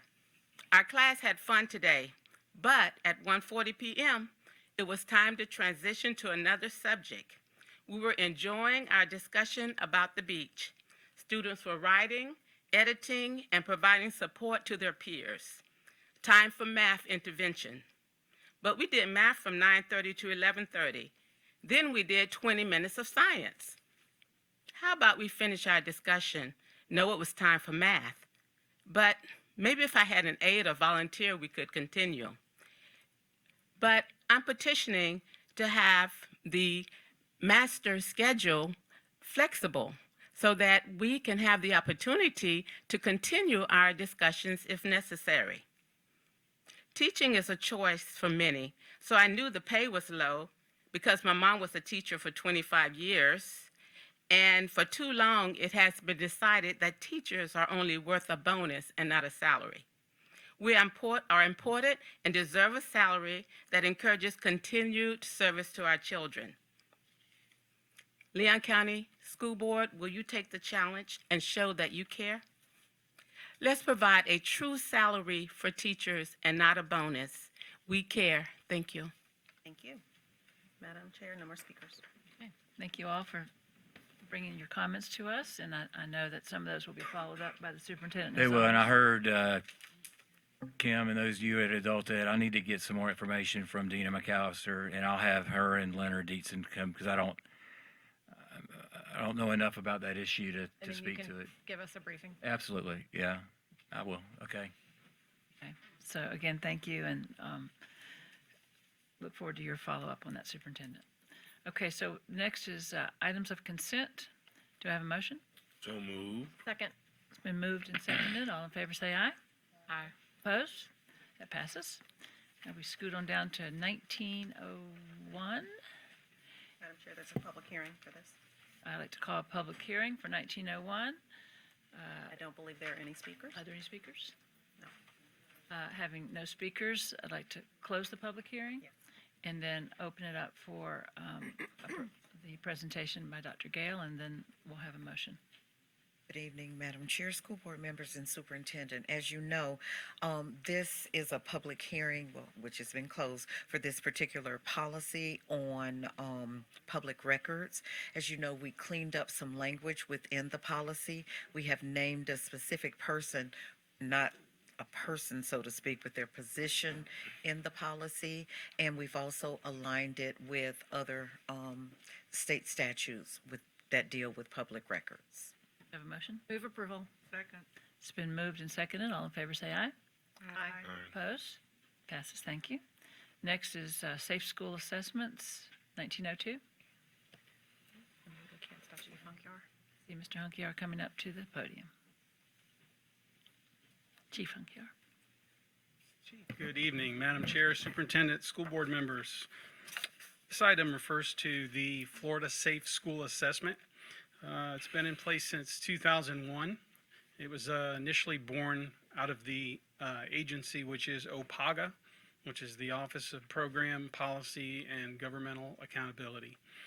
In the last 2 years, that program, which previously was called Best Safety Practices, has evolved into the Florida Safe School Assessment. There's a lot of acronyms, so I will try to not beat you over the head with many of the acronyms, but the other acronym is the Florida Safe School Assessment Tool. This was rolled out after the Marjorie Stoneman Douglas Act, which is it's an electronic format. So not only do we have to do a district assessment every year, we have to do an assessment on each individual school. At the culmination of those assessments, I have to come to you in a publicly noticed meeting, provide you an executive summary, and provide you my recommendations for the upcoming year. I had an opportunity to do that last year, and what I'd like to do before I give you the recommendations out of this year's summary is talk about some of the progress on the items that I brought you last year. So over the last 2 decades, Leon County School has greatly enhanced school security. It's not only during my time here, but others prior to that.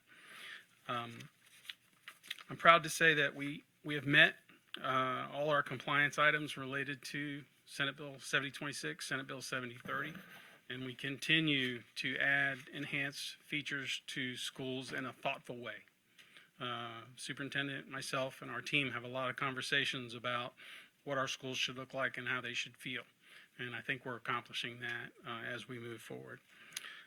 Over the last year, we have implemented the Fortify Florida Anonymous Reporting Application. That's a statewide application available to parents, students, members of the community.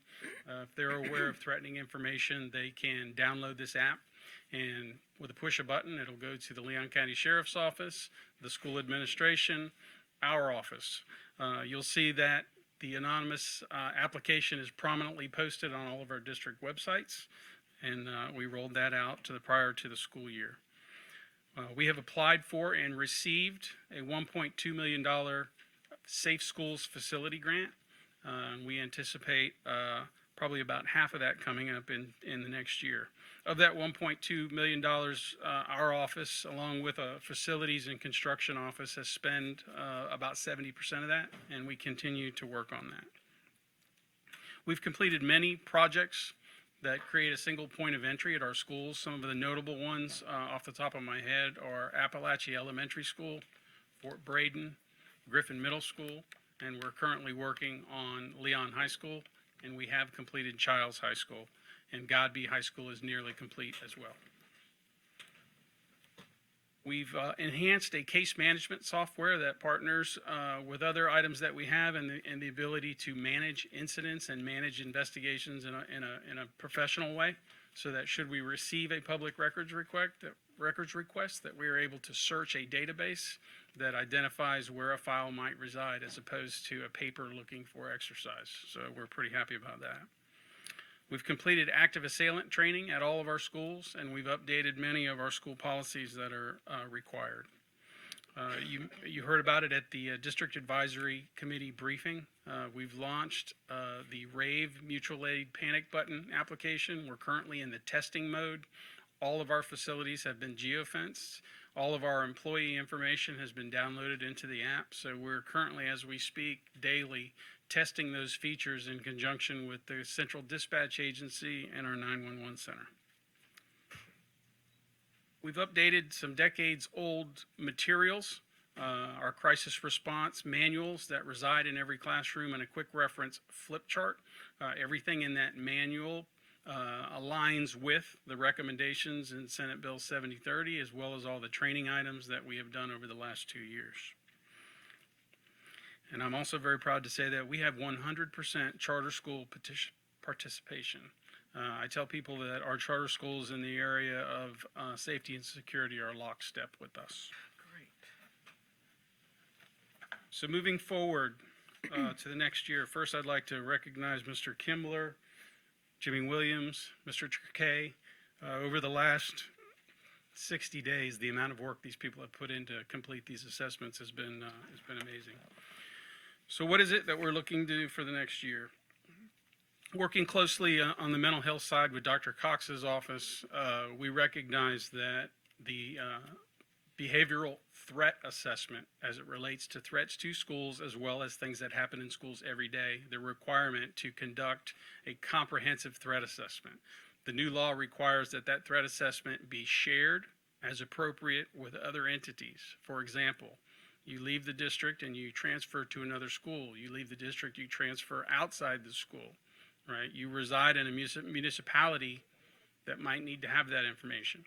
So while the law says that in August of this upcoming year, the DOE will provide an electronic platform, we would like to get ahead of that. So one of our goals for this year is to come up with an electronic software that will enable our schools to more quickly conduct the assessment.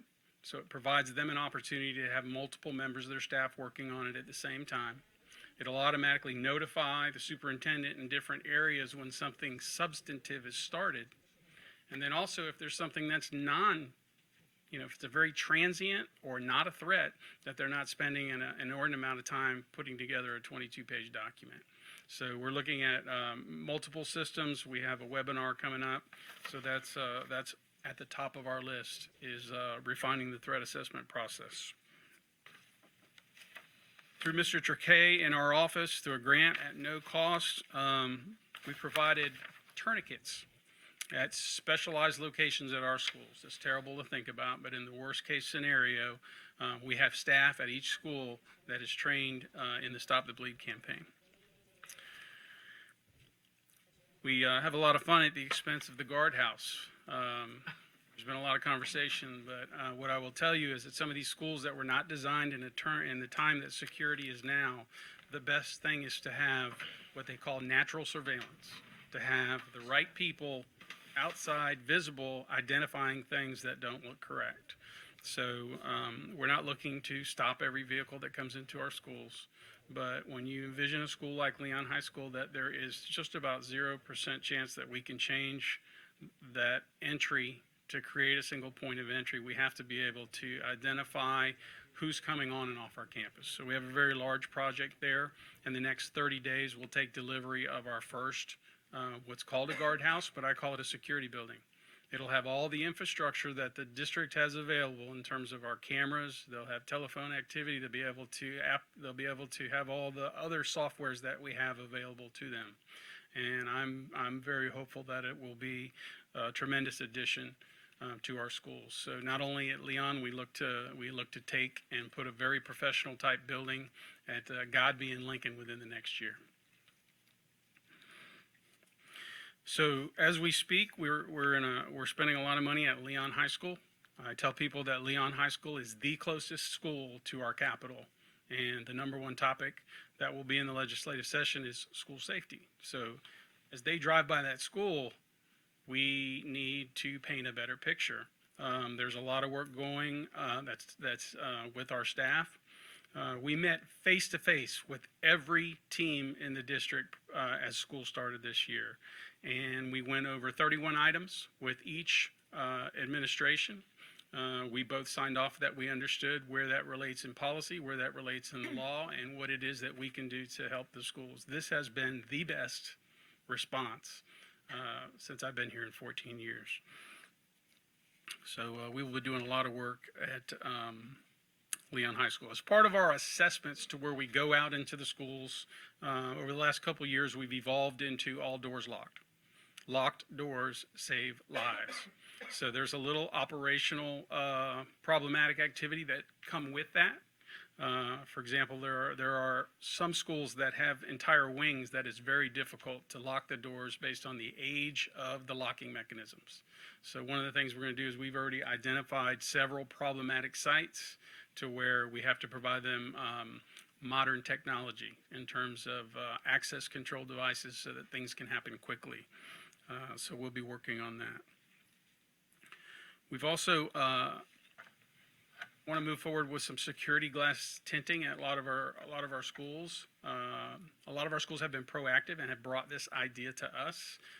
There are a lot of various window coverings as you move around the district, very creative. Sometimes you'll see blinds, sometimes you'll see cardboard, sometimes you'll see paper taped on there. But very simply, we can tint windows, and when you turn off lights, it becomes impossible to see inside. So we think that's a very quick fix. So we do a lot of drills every day. Okay, our schools, based on the requirements, are to complete a drill a month in terms of active assailant, fire, and then we move into tornado and other types of drills. There's a wholesale difference between a drill and an exercise. An exercise puts artificiality into a situation, and when you do that, you have to have a tremendous amount of control. There are terms you'll hear tabletop exercise, which prior to the school year, we conducted a tabletop exercise with every one of our school sites. One of our plans this year is to have a full-scale exercise and involve all our agencies that are first responders. So our staff has a meeting next week to take the first steps in creating that.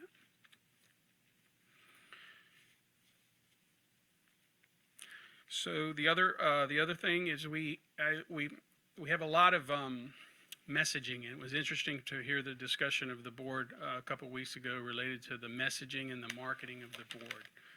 The PSAs that have been put out in recent months related to mental health have been tremendous. Over the summer, the See Something, Say Something campaign with our 24-hour security center, those ads continuously run. It's the main banner on our LCS website. So we would like to continue in that vein with having very professional, short messages to communicate better with our parents. And we need to engage our student leadership. I had a conversation with Madeline, as she said, and I was thinking about when Sandy Hook occurred, our seniors were in 5th grade. And if you think about the changes in security that have happened, and especially within the last 2 years, right? All these drills, all of the follow-up, the complete changes in how parents respond and the questions that they're asking when they come home. Because once you see one of these events on the news, you're going to have that frank conversation with your child. So we want to engage not as an agenda item at a meeting. We want to engage in much more broad way. So we'll be reaching out to do that. So the actual assessments, the 200 pages times 50 plus our district assessment, we have a lot of proof items that we've added into that. All these checklists, all of our drill sheets, a lot of our trainings, the dates of our trainings, all of that has been uploaded into the FSSAT, so we have met the requirement. All of the schools' assessments have been transferred electronically to DOE. Our district-wide assessment will be transmitted once this actions of the board take place, and hopefully you'll accept my report. Following that, we will have met the requirements of the FSSAT. There is a executive set, should you want to review all or any, and I'll be glad to provide those, and if you contact me individually, we can do that, or I can do that in an executive session of the board, whatever your pleasure. So that is my report on the Florida Safe School Assessment. Ms. Rasmussen. Thank you, Chief Hunkyar. As you all well know, that we sort of divvied up responsibilities earlier in the year, and this one was mine. I looked your way. And initially, I was probably just inundating him with every article and every indication I saw about what was coming down the pike. And Still is. I still am. And usually he was already on it or 2 steps ahead, but we've had a great working relationship. The intensity, I think he understated, but really that he and his team, or his small but mighty team, have taken upon themselves to go to every single school. That's 50 plus, safe space. I mean, what do you call them again? The site evaluation or safety thing. And he, I feel like we are, as best I can tell, and based on everything I've seen and the good work of your department, we're doing everything we can possibly do at this point. And so grateful for your partnership. I agree that I think we have everyone's attention now, and I think you did that successfully with the principals. And I think after Parkland, everybody understands that this really could happen, and better to think about when and not if. And so appreciate your leadership very much. Thank you. Can I add one thing? Ditto what she just said. Thank you. And we had a real brief discussion the other day about, as part of this communications rollout, it seems that the most important part of this is us communicating with parents. And so I know that we have fire drills and safety drills, and our students are pretty drilled up, but I'm hoping that we're going to move forward with some parent drills on how we message parents and make sure that that system works. So could you update us at all on any thinking you've had about that? Sure. I had a conversation at our leadership meeting. What you're referring to is we currently have a system where we can contact parents based on the information they have in focus. Those are commonly calls for absences or calls for lunch balances or calls that we're going to have to cancel school tomorrow for inclement weather. So we do have the ability to push out robocalls. I will tell you that the home phone is a dinosaur that is pretty much gone. And anytime we put out what's, quote, an emergency call, it uses every number that is in focus, which is very dangerous because we have a lot of people that don't even know their numbers are in focus. So when you register your child and you start listening, listing your neighbors or your cousin or whoever that is an approved person to pick up the child, they may not be aware. So we have to be very careful when we do make those types of emergency calls, and we have learned the hard way in the past. But so we want to make sure that we're using the best, most updated information, and that we're only using those calls when it's an absolute emergency. Otherwise, we want the schools to communicate independently through listservs and other means. But I did bring that up with the superintendent, and we do have that capability. I hope at some point we'll do a very public test of that, and that everybody knows it's a test, but just to make sure that in case we absolutely need to use it, that we will have tested it and feel comfortable in using that. Yes, ma'am. Test of the emergency broadcast. Test of the emergency broadcast. Thank you for your work. We Yes. appreciate all you do. Thank you Move so much. approval. Second. Been moved and seconded. All in favor say aye. Aye. Opposed? Passes. Did you want to say something, I Superintendent? just wanted to echo what y'all are saying about Chief Hunkiar. I mean, even when I was a principal, him coming on board, kudos to Mr. Montfort, whoever brought you on board, or Mr. Pons, but you've just been a wonderful resource. You know, superintendents come and go, but you have been a rock solid person in the area of school safety for decades now. And I just want to say thank you, John, and to your staff. And it was a heavy lift at the beginning of this year. I mean, that was a big ask, and to get it done on time. But we all know the consequences. There's a grand jury out there, and we reported the grand jury. And but want to thank you for all your efforts. I mean it. Thank you. Appreciate you. Thank you, so John. much. Okay, next we have 1903. It's a MOU, and I see Ms. Gregory coming to the stand. Madam Chair, school board members, Podium. for your consideration this evening is a MOU between Florida Code and Leon County Schools. Florida Code is a consortium of Florida school districts supporting the EdFi standard for the establishment of rules for the collection, management, and organization of educational data across multiple systems to share information within a district in a seamless and actionable way. Florida Code promotes the development and sharing of these data tools. Leon County Schools will not be sending any data out of the school district for your consideration this evening. I move acceptance. Second. It's been moved and seconded. All in favor say aye. Aye. Opposed? Passes. We had a good discussion about this yesterday, so thank you. And 1904 is a... Wait. No, that was 3. 1904 is a cooperative agreement between Leon County Schools and Leon County Sheriff's Office. Good evening, Madam Chair, school board members, superintendent. This is consideration for the cooperative agreement between Leon County Schools and the Leon County Sheriff's Office. This is basically describes the education that is given to students who find themselves incarcerated in our Leon County Detention Center.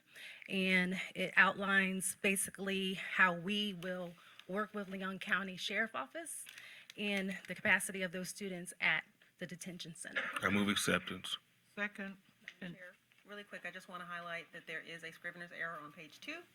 Yes. Says Very aware of Escambia instead of Leon, so we've already taken the final and corrected that, but just wanted you to be aware.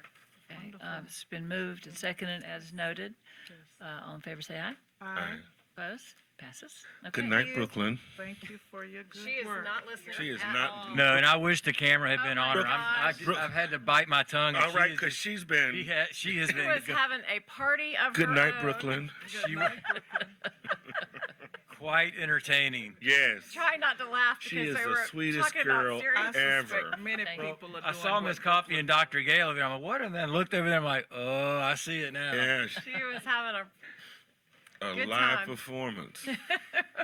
Okay, we have some Thank you. information items. Those don't need to be voted on or discussed, just for your information. And Superintendent, do you have any comments? Briefly, Madam Chair, it's been a long meeting. We have our foundation event on Thursday evening, beginning at 5:30 at Goodwood Museum. So encourage everyone out there in the listening audience to join us as we try to raise money for the Leon County Schools Foundation. And then finally, I participated in a superintendent workday along with Whole Child Leon and Courtney Atkins. And we did some pre-K screenings. We had a number of parents that brought their children through to get screened during the course of that day. It was very insightful for me. I learned a lot about the screening and the process for screening children from many different areas, from dental to hearing, their motor skills. Just had a lot of volunteers, and kudos to our team with Leon County Schools, Early Learning Coalition, and Courtney Atkins with Whole Child Leon. It was a fun day. Okay, great. Any continuing concerns that board members want to bring up? Yes. Today's conversation and both public comment reminds me of the urgency of what School Board Member Bowen has brought to our attention as a continuing concern regarding issues of cultural and racial sensitivity training.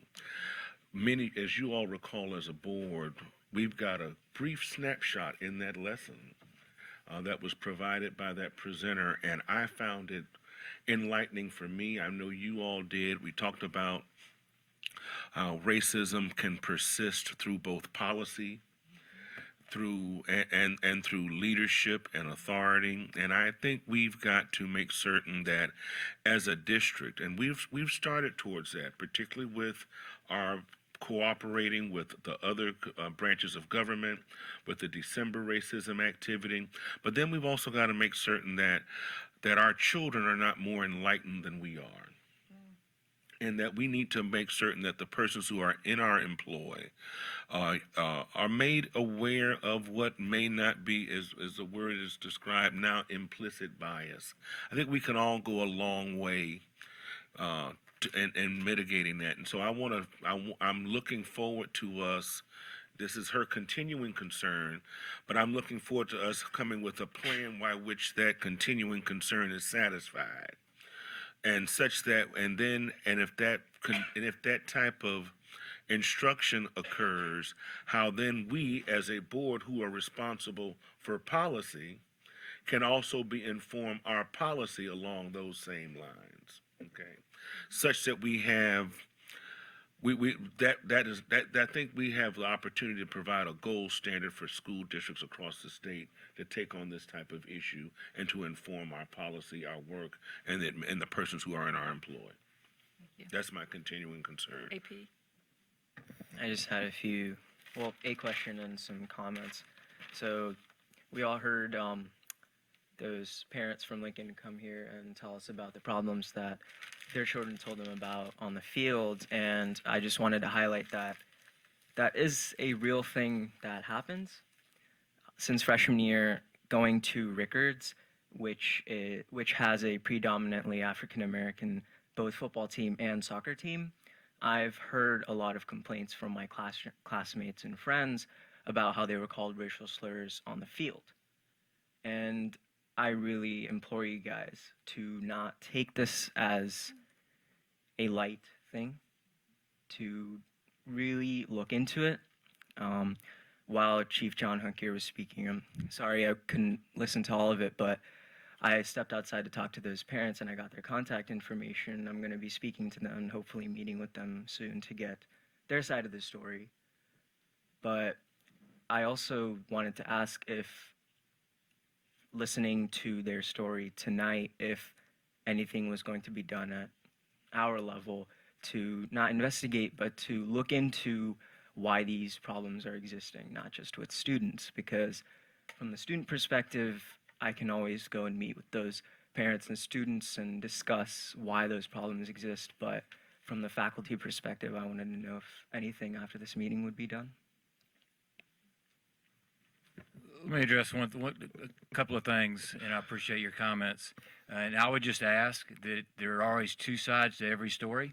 And a lot of times when people come up here to the podium, you hear one side of a story, which is an important side, right? And if you were going to meet with them, I would also suggest or ask that if you want to question the things that happened or what occurred, that you're armed with all of the facts. So I would also ask that you meet with me and my staff as well. Of course, yeah, I was planning on it. But as far as I have zero tolerance for those types of behaviors. I make it very clear to our coaches and our principals and our athletic directors from the beginning of school. Every single year we'll have a conversation with them about their conduct and what my expectations are and what I expect and what I don't expect. I tell them to coach kids as hard as you want, to coach them as hard as Gene Cox coached me when I was a student athlete at Leon High School years ago. But there are two things I cannot condone. One is physical aggression with a student athlete, and two is profanity. I have zero tolerance for any of those items. And if that happens, action will be taken. It will be taken swiftly. And I do not condone it. And if I know about it, I will take action. And I would just ask that if you're going to meet with them, and there's two sides to every story, okay, AP? Thank you. Just briefly, I think there's actually a video of you talking to the coaches at the beginning of last school year, which might be informative on the topic. I would just give you. I want appreciate and commend you for imploring us to pay attention from the student perspective. As a word of caution, I would be careful about talking about employment matters without a legal, labor attorney. So just be careful. But as a student advisory council, or the student engagement, to maybe one of your platform pillars could be working with students around dialogue across differences. I actually had some material. I did a conference on this at the collegiate level not long ago. And so, maybe that's something I'd be happy to share the resources with you. But I think coming peer to peer, it's one thing for us to sit up here and say, kids, don't do that. But for the students to take on, something like that, I think could be a really incredibly beneficial initiative. And maybe that would be something that would be appropriately and sort of in your wheelhouse. Ms. Bond? Thank you, Madam Chair. I've been very quiet tonight as I listened to the presenters in whatever they had to present. And there are a couple of things on my mind about accountability and responsibility, and I've been quiet because I know at some point the superintendent and staff will come back to us with the proposed training that will be had for the entire district on racism, multiculturalism, sensitivity training, and its importance from the top down. I ask that we not turn a deaf ear and that we're not tone deaf to the presentations that have been made, because it has been my experience that when you're tone deaf to these kinds of situations, there can be some other situations that are bubbling underneath that will come back to haunt us that will be even greater than the one we're dealing with. And so my quietness is just trying to stay calm and hope that we can see how we've got to continue to address the issues that our students are dealing with. And I understand, Mr. Superintendent, I applaud where you're going. And we all know that you make the day-to-day management decisions in the district. I'm glad that's your responsibility, not ours. But as policymakers, I think we have policies out there that govern what we do. And I know that all of us believe in the accountability for our actions and the responsibilities that we need to take as we deal with our children. And we certainly don't want to do anything that's going to further divide this community, particularly when it comes to the sports area. Football is so important. I've been trying not to say anything, but it's important to our children. We know that we have some kids who, I hate to say it like this, but they come to school to play football. Bottom line. I wish I could say that a lot of them, and they're going to beat me up about this, are as excited about chemistry and English and geography as they are about football. But the elephant in the room is they are not in some instances. So I'm proud that this district continues to provide that outlet. They need that, the stressors in their lives. For a lot of these kids, football to them is like going to the gym, to de-stress, which I ought to go. And so I've been around long enough to understand and to have voted for even middle school football. Remember, we didn't always have that. And now that's there for our children. And so I'm thinking about the importance of adults who are signed on to teach and even coaching outside of the classroom, it's teaching as well. And so this is a very serious issue. I hope that we can continue to look at it and to communicate about what is important. I was thinking, my husband played football under Jake Gaither. And there was more football in my house than sometimes I wanted, so I got to know a lot about football players. And so one day I asked Bowen, I said, Bowen, when you all would lose a game, what did coach say to you all? You know how as a wife you're trying to be into football, but you're really not, but that kind of thing. And so I said, I know we were embarrassed that you all lost the game. What did he say? Bowen went into his Gaither thing. He'd come over and Gaither would say, baby, you can't do any better than that for us. I know you've got more to give. I said, wait a minute, is that all he said? Now that's going to go over the heads of some folk. but there were no vulgarities. I think he did say he heard Coach Gaither say one time the H-E-L-L word, but that was it. And so I thought about it. Now, are kids so different today? Well, yes. We live in changing times. But I just believe that we can think about the importance of what we bring and coaching for these kids. Do you realize that coaches are, it's important to these boys? Next to their pastor, a lot of them respect highly their coaches. Coach said I got to do this. Coach said it and I got to do it. I mean, I'm being a little bit animated, but you know I'm telling the truth about this. So I don't want us to take this lightly. I want us to take a look at this entire system, and not only football, all of these sports that we've got, and continue to be fair, call it as we see it, and do what is right. When I saw the statement the other night from the back of the program that Scott Mazer gave, my favorite quote from Martin Luther King, the time is always right to do what's right, it's still right. And I keep saying, we don't live all over the world. We live right here. I can't help if everybody else is cussing and fussing and being vulgar and whatever. What are we doing for our children? How are we teaching them? You know? And so I say these things because they're on my heart. I wasn't going to say anything. I was going to wait until you had done your investigation, you know, because that's your role. But it is mine to offer my voice, to speak for what I honestly think. And I know that we can do better. So let's not turn a deaf ear to this and be tone deaf. Are we going to have, you know what to pay? You fill in the blanks, okay? I just needed to say that. Thank you. Thank you. Anybody else for the good of the? I just wanted to add one last thing. Of course, I didn't mean to be overbearing in my comments on this issue. It's just that it's something that I'm passionate about. This is something that I've seen since freshman year, and it affects not only me, but every single student in Leon County.